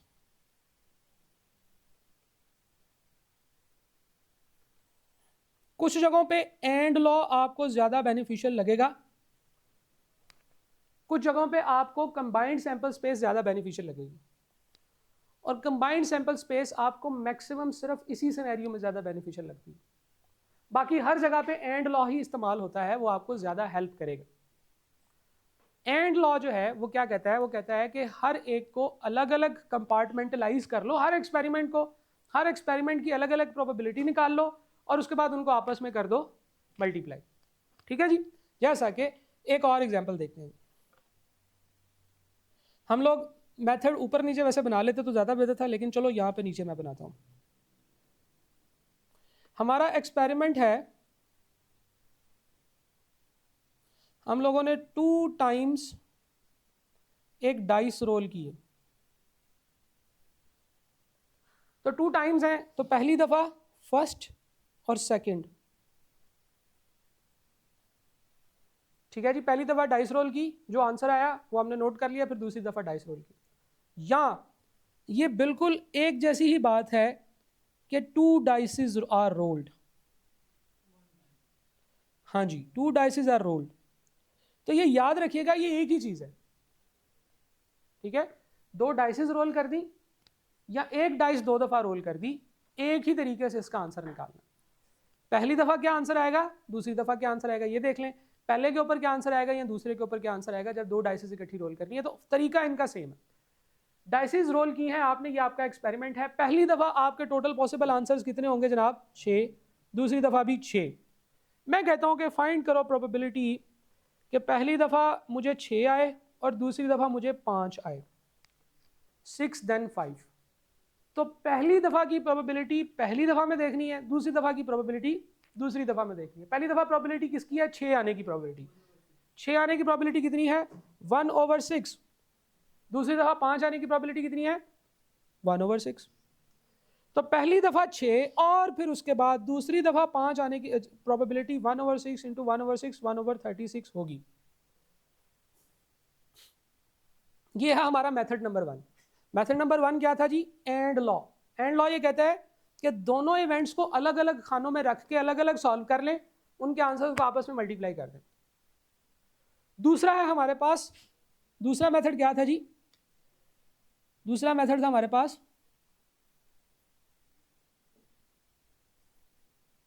Combined sample space. Combined sample space, combined sample space जो है उसको बनाने का तरीका क्या था? पहले तो ये सोच लेते हैं। हम लोग कहते हैं कि फर्स्ट इवेंट के आउटकम जो है वो ऊपर नीचे लिखेंगे और सेकंड इवेंट के आउटकम जो है ये आमने सामने लिखेंगे। तो हमारे पास एक कंबाइंड सैंपल स्पेस बनेगी जो बेसिकली तमाम पॉसिबल आउटकम्स लिख रही है दो इवेंट्स के। ठीक है, तो हम लोग क्या करेंगे जनाब, हमारे पास बनेगा 1,1, 1,2, 1,3, 1,4, 1,5 एंड 1,6। ठीक है जी। दूसरी लाइन बनेगी 2,1, 2,2, सो ऑन एंड सो फोर्थ। फिर तीसरी, चौथी, पांचवी, छठी। तो टोटल अगर आप इसमें देखें तो आपके पास टोटल 36 आइटम्स हो जाएंगी। तो कंबाइंड सैंपल स्पेस ये कहती है कि टोटल नंबर ऑफ आइटम्स लिखें नीचे, और जो आपको चाहिए, आपको किस चीज़ की प्रोबेबिलिटी चाहिए, probability of 5 and 6, probability of 5 and 6। पहली दफ़ा 5, दूसरी दफ़ा 6, तो वो कहीं यहाँ पे आपको 5 और 6 की लाइन में एंड पे नज़र आएगी, 5,6 यहाँ पे वो चीज़ आपको नज़र आएगी। तो ये आपकी कंबाइंड सैंपल स्पेस में कितनी दफ़ा है, एक दफ़ा, तो 1/36 आंसर आ गया, वही प्रोबेबिलिटी। तो कंबाइंड सैंपल स्पेस भी एक लिमिटेड सा कॉन्सेप्ट है। जैसे जैसे आप बड़ी कंबाइंड सैंपल स्पेस बनाते जाएंगे आपके पास उतना बड़ा आंसर आता जाएगा, और वो फिर सैंपल स्पेस बनाना जो है वो पॉसिबल नहीं होगा। जैसे मैं आपको कहता हूँ 3 डाइसेस रोल की, तो कंबाइंड सैंपल स्पेस बना के दिखाएं, कैसे बनाएंगे। चलो, कंबाइंड सैंपल स्पेस का जो मेथड है ये हम बात करें कि ये भी कोई इतना बेनिफिशियल नहीं है। हम लोग कहते हैं जी 2 डाइसेस आर रोल्ड, तो मैं डाइसेस के साथ ही बना सकता हूँ, मैं आपको और कहीं नहीं बना के दे सकता भाई, सीधी सी बात। 2 डाइसेस आर रोल्ड, तो पहला है जी हेड टेल, दूसरा है हेड और टेल। इस तरह से हमारा टेबल बनेगा। तो हमारे पास जो पॉसिबल आउटकम्स बनेंगे, head head, head tail, tail head और टेल टेल। तो ये बनेगी हमारे पास 4 आइटम्स। अगर मैं 3 डाइसेस की बात करता हूँ, तो 3 डाइसेस के केस में 2 डाइसेस के तमाम पॉसिबल आउटकम्स को एक कॉलम में लिखना होगा, उसके बाद तीसरी दफ़ा जो है वो उसको उससे मल्टीप्लाई करना होगा। 2 के तमाम पॉसिबल आउटकम्स जो हैं वो ये हैं। तो मैं यहाँ पे लिख दूंगा head head, head tail, tail head, tail tail. अब ये तो है 2 का, इसके बाद मैं हेड और टेल एक दफ़ा और इसके साथ मिलाऊंगा। तो पहले रो वाले फिर कॉलम वाला लिखना है, H H H, head tail head, tail head, और फिर ये वाला हेड, टेल टेल हेड, और head head tail, head tail tail, tail head tail, और टेल टेल और टेल। ये 8 हो गई। अब अगर मैं कहता हूं कि 4 डाइसेस रोल करनी है, तो मुझे ये वाली 8 आइटम्स अलोंग द कॉलम्स लिखनी होंगी, और फिर उसके बाद हेड और टेल जोड़ के फिर दोबारा जो है वो मुझे इसके पॉसिबल आउटकम्स निकालने होंगे। तो कंबाइंड सैंपल स्पेस भी जो है ये कहीं ना कहीं जाके, बल्कि बिल्कुल शुरू में ही हमें बहुत ज़्यादा लेबोरियस वर्क कर देता है। हमारे लिए ज़्यादा जो बेनिफिशियल है वो एंड लॉ ही है कि पहली दफ़ा की प्रोबेबिलिटी निकालें, फिर दूसरी दफ़ा की प्रोबेबिलिटी निकालें, और उसको आपस में मल्टीप्लाई कर दें। ठीक है जी। अगर फर्ज करें मैं आपको कहता हूं 2 cards are drawn, 2 cards are drawn, तो हम लोग ऊपर से नीचे 52 लाइन आइटम्स लिखेंगे, लेफ्ट टू राइट भी 52 लाइन आइटम्स लिखेंगे, और फिर जब हम इनका कंबाइंड बनाएंगे तो कितने बनेंगे आइटम्स वाला, 52/52 कितने बनते हैं जनाब, 2600। बताओ कितने बनते हैं, 2652 बनते हैं, 2604, 2704, 5 5 25, वहाँ 2704। ठीक हो गया जी, 2704 ही बनते हैं, एक दफ़ा चेक भी कर। तो ये 2704 आइटम की कंबाइंड सैंपल स्पेस बनाने के लिए आपको 3 घंटे चाहिए। ठीक है, तो कंबाइंड सैंपल स्पेस का जो मेथड है वो हमें कहीं ना कहीं जाके हमारा हाथ छोड़ देता है, लेकिन और ला जो है वो हमें कहता है कि भाई टेंशन नहीं है, मैं तुम्हारे साथ हूँ। तुम हर एक रैंडम एक्सपेरिमेंट के अंदर पहले वाले में पहले वाले की प्रोबेबिलिटी निकाल लो, दूसरे वाले में दूसरे वाले की प्रोबेबिलिटी निकाल लो, उनको आपस में कर दो मल्टीप्लाई। ठीक है जी। अब हम कुछ भी करेंगे फाइंड आउट, हम लोग कहते हैं 2 डाइसेस आर रोल्ड, बताओ कि प्रोबेबिलिटी के पहला जो है वो इवन नंबर आए, दूसरा ऑड नंबर आए। तो probability of even multiply by probability of odd, simple. probability of even in first event multiply by probability of even in second event, probability of odd in second। पहली दफ़ा आप जो probability करेंगे even है जी 6 में से 3 और दूसरी दफ़ा 6 में से 3 ऑड है, तो टोटल आपकी 9/36 की probability बन जाएगी। कंबाइंड सैंपल स्पेस में अगर हम देखते हैं तो हमें काउंट करने पड़ते हैं वो तमाम आइटम्स जिसमें इवन और ऑड जो हैं वो मौजूद होंगे। हाँ, इसमें कंबाइंड सैंपल स्पेस आपको इस तरह के क्वेश्चंस में हेल्प करती है जहां पे वो कहता है कि find the probability that sum of two outcomes is greater than 7। तो हमें कंबाइंड सैंपल स्पेस की मदद लेनी होगी क्योंकि कंबाइंड सैंपल स्पेस के अंदर दोनों डाइसेस का सम करने की पॉसिबिलिटी यहाँ हमें ज़्यादा ग्राफिकली नज़र आ रहा होता है। तो इसके लिए मैं नेट से कंबाइंड सैंपल स्पेस जो है वो निकाल लेता हूँ। अब ज़रा देखें, वो कहता है जी कि ये आपकी कंबाइंड सैंपल स्पेस है, इसमें से वो आइटम्स जिनका सम जो है वो 7 से बड़ा है उसके लिए हमें कंबाइंड सैंपल स्पेस वाले मेथड से कर लें तो ज़्यादा बेहतर है। ठीक है जी, इस तरह के क्वेश्चन जिसमें उसने कहा है कि find the probability that sum of two outcome is greater than 7, तो हमें कंबाइंड सैंपल स्पेस से ही करना होगा। कंबाइंड सैंपल स्पेस से करने के लिए हम क्या करेंगे, 1,6 इन दोनों को जमा करें तो सम जो है वो 7 नहीं है बल्कि टोटल 7 है। उसने कहा था ग्रेटर देन 7 होना चाहिए, टोटल 7 है, ग्रेटर देन 7, तो वो ये आउटकम है, ये सारे आउटकम्स हैं, इसी तरह से ये वाले सारे आउटकम्स हैं, इसी तरह से ये वाले सारे आउटकम्स हैं, और 4 और 3 साथ ये वाला है, ये वाला जो है वो ये इसमें ये आ जाएगा। तो टोटल हमारे पास जो आउटकम्स हैं जिसमें सम 7 से ज़्यादा है वो हमें कंबाइंड सैंपल स्पेस उसके लिए बनानी पड़ेगी क्योंकि वो कंबाइंड सैंपल स्पेस में हमें ईजिली हम लोग उसको आइडेंटिफाई कर सकते हैं। तो ये हमारे पास कितने हो गए जी 15। तो हमारे पास प्रोबेबिलिटी है जी सम ग्रेटर देन 7 है, तो हम टोटल नीचे लिखेंगे 36 क्योंकि 36 आउटकम्स हैं, 15 आउटकम्स आर सच दैट के उनका सम जो है वो टोटल 15 है। सेम गोज विद, वो फाइंड आउट करने के लिए कह सकते हैं कि वो नंबर्स बताएं जिसमें सेकंड नंबर फर्स्ट नंबर से बड़ा है, outcomes where second number is greater than first number. तो हम लोग फाइंड आउट कर सकते हैं probability where second number is greater than first number.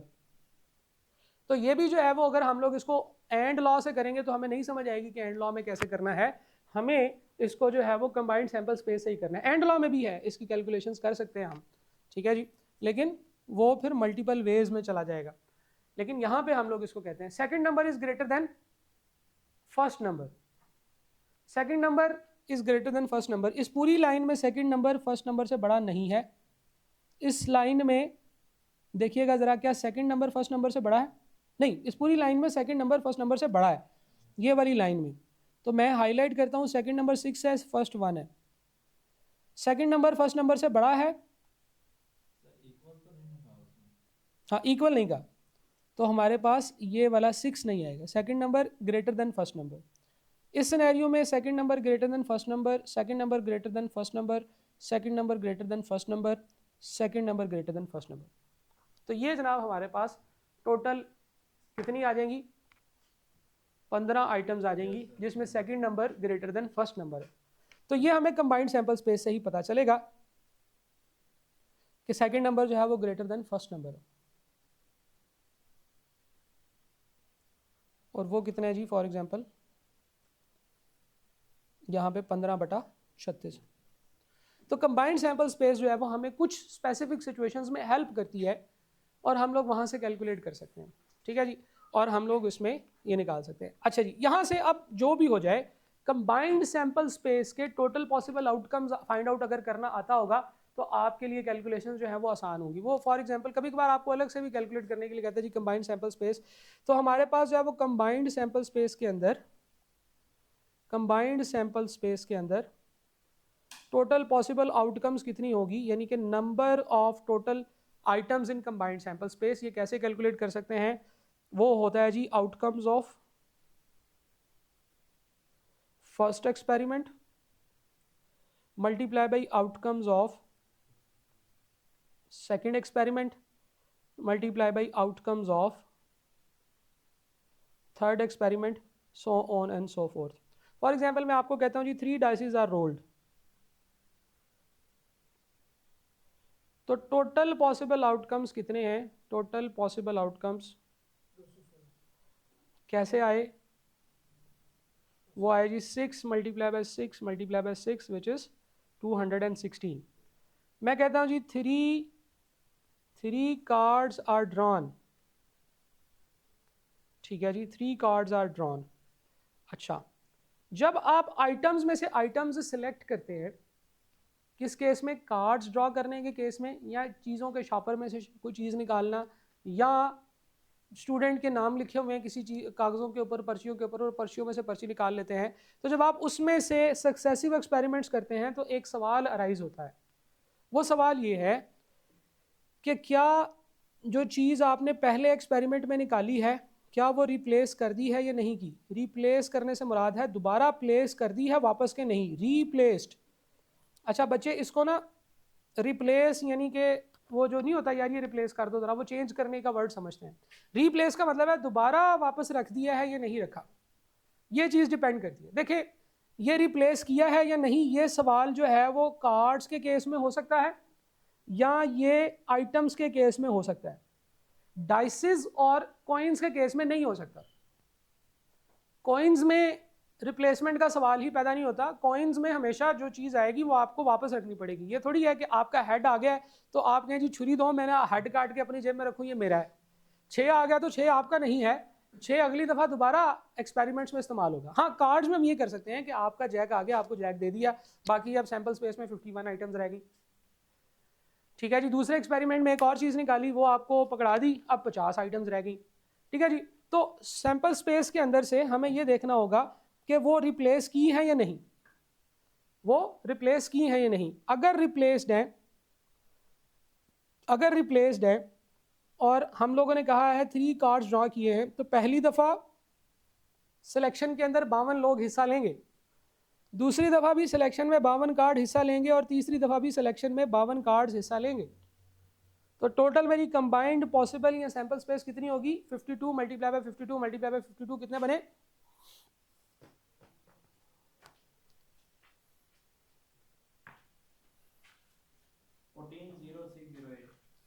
140608।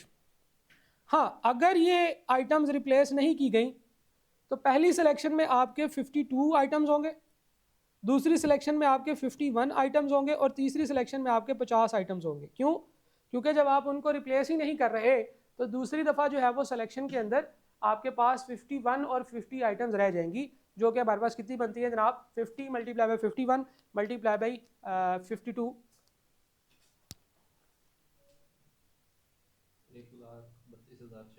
132,600।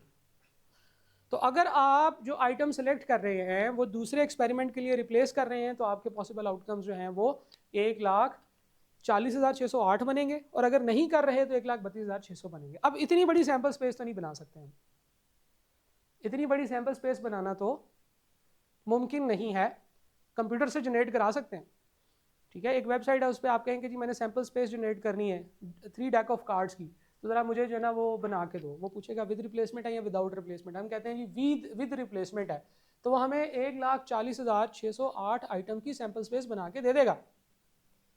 लेकिन इतनी बड़ी सैंपल स्पेस आप कागज़ पे प्रिंट भी नहीं कर सकेंगे, ठीक है, क्योंकि आइटम्स बहुत ज़्यादा हैं। अब इस तरह के बड़े एक्सपेरिमेंट्स के अंदर हमें फिर ऐसी कैलकुलेशंस करनी है, फिर हम sample space, combined sample space की तरफ नहीं जाएंगे। हम अपना जो पहला मेथड पढ़ा है, जो हमारा बड़ा पसंदीदा मेथड है, और एंड लॉ। और एंड लॉ ये कहता है कि घबराना नहीं है आपने, सबसे पहले आपने घबराना नहीं है, आपने सारे एक्सपेरिमेंट्स को अलग अलग पार्ट्स में डिवाइड कर दें, हर एक्सपेरिमेंट की प्रोबेबिलिटी फाइंड आउट करें, आपस में मल्टीप्लाई कर दें, ठीक है। अब 2 हो, 3 हो, 4 हो, जो मर्जी हो, प्रोबेबिलिटी का फार्मूला तो फंडा तो हो गया है सिंपल, ठीक है। चले मैं कहता हूँ जी 3 डाइसेस जो है वो 3 टाइम जो है वो डाइसेस रोल किए हैं। फाइंड द प्रोबेबिलिटी डैट कि पहली दफ़ा 4 आए, नहीं पहली दफ़ा 6 लिखते हैं, पहली दफ़ा 6 आए, दूसरी दफ़ा कोई ऑड नंबर आ जाए, और तीसरी दफ़ा ग्रेटर देन 5 आ जाए। ये भी हो, ये भी हो, और ये भी हो। पहली दफ़ा ये फर्स्ट में है, ये सेकंड में है, और ये थर्ड में है। हमें कैसे पता चला? क्योंकि 3 दफ़ा डाइस रोल किए हैं, या 3 डाइसेस एक साथ रोल किए हैं। पहले के ऊपर 6 आ जाए, दूसरे पे कोई ऑड नंबर आए, तीसरे पे ग्रेटर देन 5 आ जाए। तो पहला जो है फर्स्ट वन इसमें 6 आने की प्रोबेबिलिटी कितनी है 1/6। दूसरी दफ़ा ऑड आने की प्रोबेबिलिटी कितनी है 2 नहीं, ऑड कितने होते हैं 3 होते हैं, 1 3 और 5, 3/6। और ग्रेटर देन 5 थर्ड टाइम आने की, ग्रेटर देन 5 आने की प्रोबेबिलिटी कितनी है, एक ही बड़ा आइटम होता है 5 से, वो है 6, और इनको आपस में मल्टीप्लाई कर दें तो ये बन जाएगा 3/216। अब इसको आप जमा कर सकते हैं, 1 कितना आता है 3, अभी आपने बताया, हाँ वही 1/72 आ गया ना, 3 से काट दिया ना तो ये 1/72 आ गया, वही 3/16 आया ना, मैंने तो ऊपर वालों को ऊपर से और नीचे वालों को नीचे वालों से मल्टीप्लाई करके लिख दिया, आपने उसको रिड्यूस करके बता दिया 1/72। ठीक है जी, प्रोबेबिलिटी ऑफ 6 ऑड एंड 5। अच्छा, मैं कहता हूं जनाब 3 कार्ड्स आर ड्रॉन। अब कार्ड्स के केस में सवाल पूछो विद रिप्लेसमेंट है या नहीं, अगर ना बताया गया हो तो हम अज्यूम करेंगे कि विद रिप्लेसमेंट है। क्या है, ठीक है जी,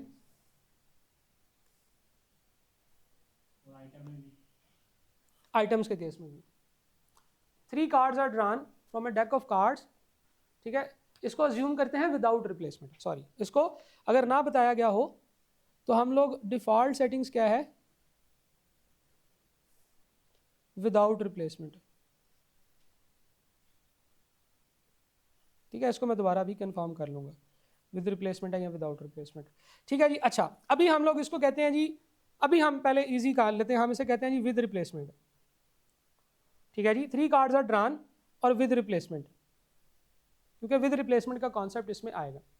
और मैं कहता हूं कि पहली दफ़ा फर्स्ट एक्सपेरिमेंट में पिक्चर्ड कार्ड आ जाए, सेकंड एक्सपेरिमेंट में भी पिक्चर्ड कार्ड आ जाए, और थर्ड एक्सपेरिमेंट में मेरा एस आ जाए, और मैं विद रिप्लेस कर रहा हूँ, यानी कि रिप्लेसमेंट कर रहा हूँ आइटम की दोबारा से। अब अगर तो मैं ये सैम्पल स्पेस बनाने की कोशिश करूँगा तो सैम्पल स्पेस तो 3 आइटम्स की बहुत बड़ी है, विद रिप्लेसमेंट हमने कहा था 1,40,000 समथिंग की जो है ना वो हमारी सैम्पल स्पेस बनती है। लेकिन मैं तीनों को अलग अलग करता हूँ, मैं कहता हूँ जी फर्स्ट एक्सपेरिमेंट में जो है वो मेरे पास पिक्चर आने की प्रोबेबिलिटी, अब फर्स्ट को एक सिंगल एक्सपेरिमेंट के तौर पे अलग से ट्रीट करना है, तो पिक्चर्ड कार्ड है जी 12/52, सेकंड के अंदर पिक्चर्ड है 12/52, और थर्ड एक्सपेरिमेंट में जो प्रोबेबिलिटी है एस की, तो मेरे पास 4 एसीज हैं 52 में से, तो इनको बस आपस में मल्टीप्लाई करना होगा, तो मेरे पास कंबाइंड प्रोबेबिलिटी कितनी आ जाएगी भैया 9/2197। ठीक है जी, तो ये सिंपल प्रोबेबिलिटी, हर आउटकम को अलग अलग सेट करना है और फिर उसके बाद उसकी प्रोबेबिलिटी निकालनी है। ठीक है जी, और अब आज की आखिरी बात, अगर यही सारा काम विदाउट रिप्लेसमेंट हो रहा हो तो विदाउट रिप्लेसमेंट के केस में हमने सैंपल स्पेस को रिड्यूस करना होता है।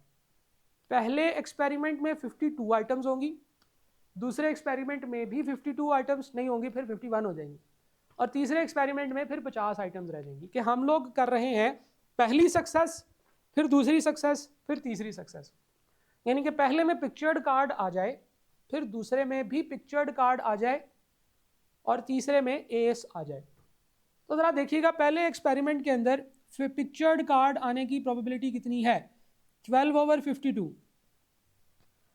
अगला जो सेकंड कार्ड हम निकालेंगे उसमें आपके सैंपल स्पेस में कितने कार्ड्स रह गए हैं 51 कार्ड्स रह गए हैं, हम नीचे लिखेंगे 51। अब सवाल यह है कि ऊपर क्या है, देखें एक एक्सपेरिमेंट करने के लिए, क्योंकि ये सक्सेसिव एक्सपेरिमेंट है, तो हमने ये अजम्पशन लेनी होती है कि पहले वाला हमारा रिक्वायर्ड आउटकम आ गया है। इसका मतलब ये है कि यहाँ पे हमने जो आउटकम निकाला है वो पिक्चर्ड कार्ड है, और अब हमारे क्वेश्चन में या हमारे डेक ऑफ कार्ड्स के अंदर 11 पिक्चर्ड कार्ड्स रह गए। ठीक है, ये समझना ज़रूरी है कि जब हम सक्सेसिव एक्सपेरिमेंट्स कैलकुलेट करते हैं, तो जब हम दूसरा एक्सपेरिमेंट कैलकुलेट करते हैं ना, तो हम ये ज्यूम करते हैं कि पहले वाला हमारा सक्सेस हो गई है। पहली सक्सेस क्या थी, पिक्चर्ड कार्ड आ जाए, पिक्चर्ड कार्ड आ गया है, वो हमने जेब पे रख लिया है, वो हमने डेक में वापस नहीं रखा, तो पिक्चर्ड कार्ड जो है वो अब एक कम हो गया है आपकी सैंपल स्पेस से। देखें ना, सैंपल स्पेस में 51 कार्ड रह गए, वो एक कार्ड कौन सा था? पिक्चर्ड कार्ड था, वो हमने जेब में रखा हुआ था। तो ना सिर्फ डिनोमिनेटर चेंज होगा बल्कि ऊपर वाला न्यूमिनेटर भी चेंज हो जाएगा। तो हमारे पास ऊपर क्या आएगा जी? 11। क्या समझे? आगे चलते हैं। थर्ड कार्ड में क्या होगा जी? थर्ड कार्ड में हमारी टोटल सैंपल स्पेस में 50 आइटम्स रह गई हैं। कितनी आइटम्स रह गई हैं?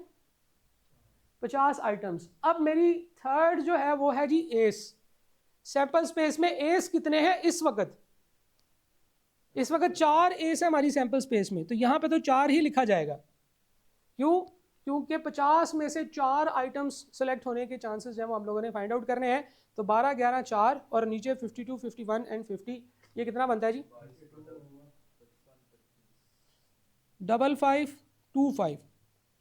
ठीक है जी। तो ये एक फ्रैक्शन होगी, क्योंकि कैलकुलेटर क्या करता है, इनको आपस में मल्टीप्लाई करके फिर इनको रिड्यूस करने की कोशिश करता है और आखिरी नंबर तक रिड्यूस कर लेता है। उसके बाद इसको रिड्यूस करना with the fraction of these complete numbers without decimal, ये पॉसिबल नहीं होता। तो जनाबे वाला 3 कार्ड्स हमने ड्रॉ किए हैं विद रिप्लेसमेंट, पिक्चर, पिक्चर्ड और तीसरा एस, और हमने रिप्लेसमेंट नहीं की है आइटम्स की। अब इसी कैलकुलेशन को जितनी दफ़ा मर्जी कर लें, हम कहते हैं जनाब 4 कार्ड्स जो हैं वो हमने ड्रॉ किए हैं और जो है वो हम लोग चाहते हैं कि प्रोबेबिलिटी फाइंड आउट करें all are pictured cards, all are pictured cards. तो पहली दफ़ा पिक्चर सेलेक्ट करने की प्रोबेबिलिटी 12/52 और ये हम लोग कर रहे हैं विदाउट रिप्लेसमेंट। दूसरी दफ़ा पिक्चर सेलेक्ट करने की प्रोबेबिलिटी 11/51। तीसरी दफ़ा पिक्चर सेलेक्ट करने की प्रोबेबिलिटी 10/50 और चौथी दफ़ा प्रोबेबिलिटी सेलेक्ट करने की पिक्चर सेलेक्ट करने की प्रोबेबिलिटी 9/49। क्या समझे? हम लोग सक्सेस अज्यूम करते जाएंगे, कार्ड रिप्लेस नहीं करेंगे, तो हमारे पास डिनोमिनेटर भी एक एक कम होता जाएगा, न्यूमिनेटर भी एक एक कम होता जाएगा। ठीक है जी।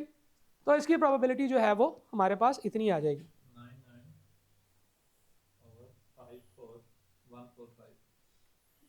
ये बहुत कम बनेगी प्रोबेबिलिटी 99/54145। अगर आप इसको परसेंटेजेस में कन्वर्ट करके मुझे बताएं तो ज़्यादा अच्छा होगा। ठीक है जी।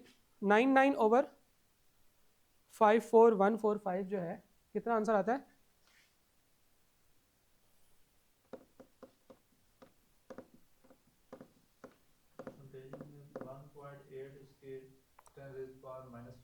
-5 आ रहा है, तो हम लोग लिखेंगे 1 2 3 4 0 पॉइंट और उसके बाद 1.8 है, तो ये इतना है जी। इसको 100 से मल्टीप्लाई करेंगे तो 2 0 और कट जाएंगे, तो बेसिकली 100 के साथ मल्टीप्लाई करें तो ये इतनी थोड़ी प्रोबेबिलिटी होती है।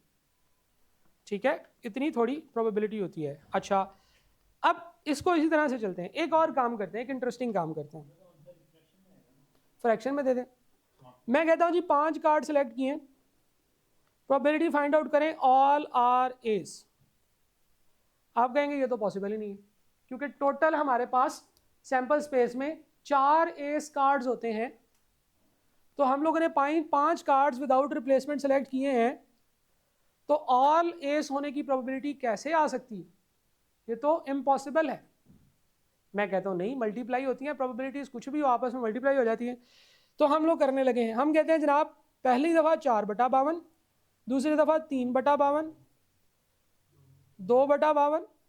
हम विदाउट रिप्लेसमेंट कर रहे हैं तो नीचे काम होगा जी, नीचे भी काम होगा। 51 है, 51 है और 50 है। चौथी दफ़ा 1/50, 1/49 और पांचवी दफ़ा 0/48। 0/48 आके इन सब को 0 कर देगा, तो हमारा जो आंसर होगा 0 होगा। इसका मतलब ये है कि हमारा ये इवेंट तो इम्पॉसिबल है। 0 लिख दें, 0 का मतलब इम्पॉसिबल इवेंट होता है। प्रोबेबिलिटी पूछ रहा होगा तो प्रोबेबिलिटी 0 टिक करनी है। अगर वो पूछे कि ये इवेंट इम्पॉसिबल है कि पॉसिबल है कि प्रोबेबल है, तो आपने इम्पॉसिबल इवेंट पे टिक करना। ठीक है जी। हाँ, अगर 5 कार्ड्स ड्रॉ किए हैं और हम चाहते हैं कि प्रोबेबिलिटी फाइंड की जाए ऑल आर एसिस की, और ये सिर्फ विद रिप्लेसमेंट है, विद रिप्लेसमेंट है, तो जनाब हमारे पास जो है वो सबसीक्वेंट इवेंट की प्रोबेबिलिटी और डिनोमिनेटर सारों का सेम रहेगा। तो ये 4/52 है, ये भी 4/52 है, ये भी 4/52। अभी भी आंसर इसका बहुत छोटा होगा, लेकिन ये 0 नहीं होगा। कितना होगा जी? 4/52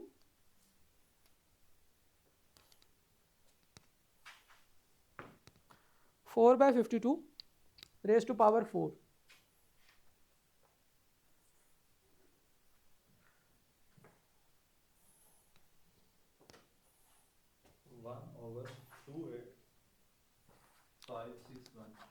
1/28561 28,561, क्योंकि ये विद रिप्लेसमेंट है। ठीक है जी। तो जनाब ये है हमारी total probability. Multiple experiments, yes. जो हमारे पाइथन डिस्ट्रीब्यूशन के फार्मूले हैं, ये नॉर्मल डिस्ट्रीब्यूशन के, अगर उनको साइड पे रखें तो इसी कैलकुलेशन से, ये जो अभी हमने की है, यहाँ से हमारे पास बाइनोमियल और हाइपरज्योमेट्रिक के फार्मूले भी निकल आते हैं। बेसिकली बाइनोमियल और हाइपरज्योमेट्रिक इसी कैलकुलेशन को करने के जो है वो शॉर्ट वेज हैं। जैसे आपको याद होगा हमने कहा था कि कंपाउंड इंटरेस्ट का फार्मूला मल्टीपल टाइम्स लगाने की बजाय हम इसका एक एक्स्ट्रापोलेशन करके एक एन्युटी का फार्मूला निकाल लेते हैं। तो एग्जैक्टली उसी तरह से डिफरेंट कैलकुलेशंस हैं जिनको करने का तरीका जो है वो हम लोग इकट्ठा कर लें तो हमारे पास जो है वो आंसर आ जाता है। बाइनोमियल का भी, सॉरी बाइनोमियल नहीं कह रहा, यस बाइनोमियल और हाइपरज्योमेट्रिक, उसके फार्मूले भी इधर से ही निकलते हैं। हम कल अगली क्लास में इन्हीं प्रैक्टिसेस के अंदर से बाइनोमियल और हाइपरज्योमेट्रिक के फार्मूले निकालेंगे। ठीक है, फिर मैं आपको बताऊंगा कि वो बेसिकली इसी काम को करने के मल्टीपल जो है ना वो शॉर्ट तरीका है, शॉर्ट मेथड। तो देखो ज़रा समराइज़ करते हैं। प्रोबेबिलिटी जो होती है वो बहुत ही सिंपल चीज़ है कि हम लोग देखते हैं कि हमारा टोटल पॉसिबल आउटकम्स कितने हैं, वो हम नीचे रखते हैं और ऊपर हम काउंट कर लेते हैं कि हमारे पास कितने रिक्वायर्ड आउटकम्स हैं, तो वो हमारी जो है वो प्रोबेबिलिटी बन जाती है। सिंगल एक्सपेरिमेंट होगा, आराम से कौन सा सैंपल स्पेस बनाएंगे और जाके देखेंगे सैंपल स्पेस के अंदर से कितने हमारे रिक्वायर्ड आउटकम्स हम ऊपर रखेंगे, नीचे आप टोटल आउटकम्स रखेंगे और उसकी कैलकुलेशन कर लेंगे।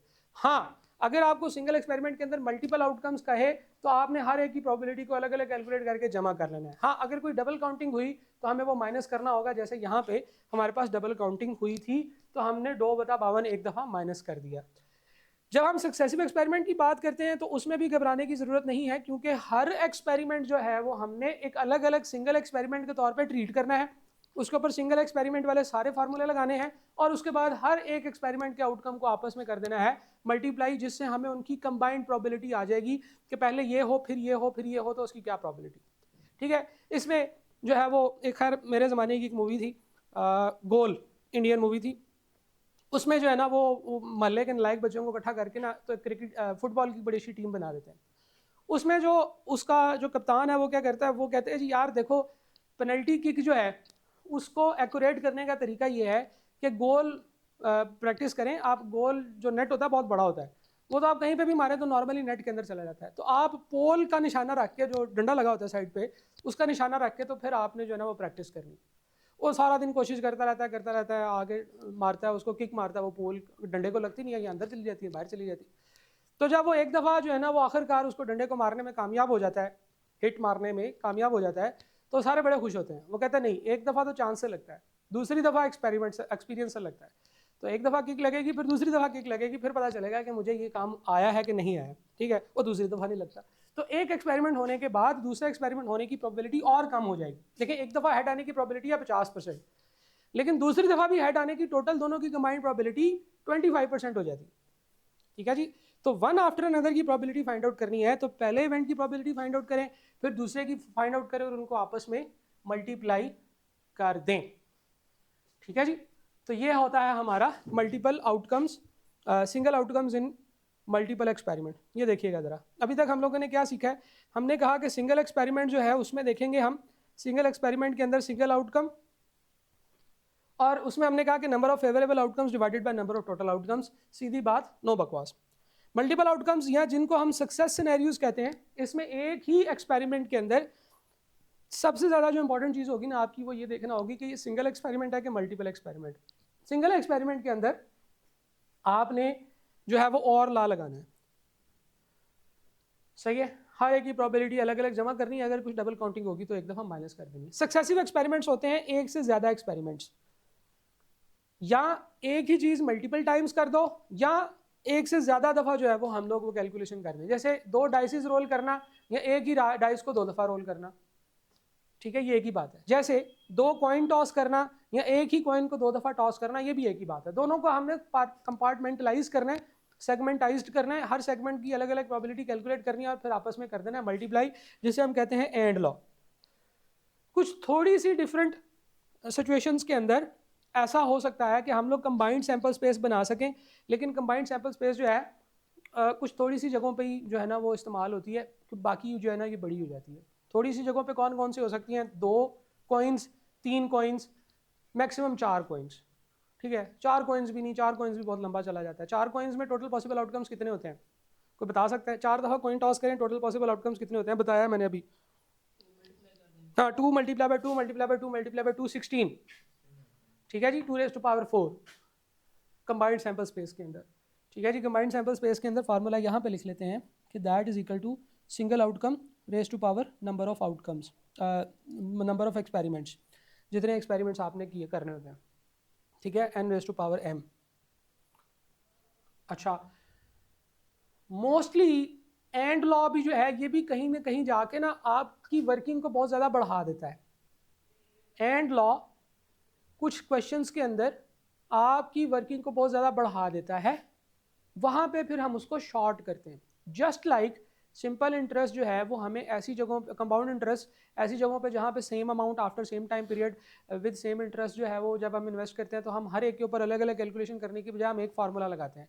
इसी तरह से बहुत सारे ऐसे होते हैं कैलकुलेशंस, बहुत सारी ऐसी चीज़ें होती हैं जिनमें कि वो हमारे लिए थोड़ा मुश्किल हो जाता है कंबाइंड सैंपल्स। ये इवन एंड लॉ भी जो है ना वो थोड़ा लंबी कैलकुलेशंस हो जाती हैं, क्योंकि उसमें भी मल्टीपल पॉसिबल सिनेरियोज आ जाते हैं, वो हम कल करेंगे।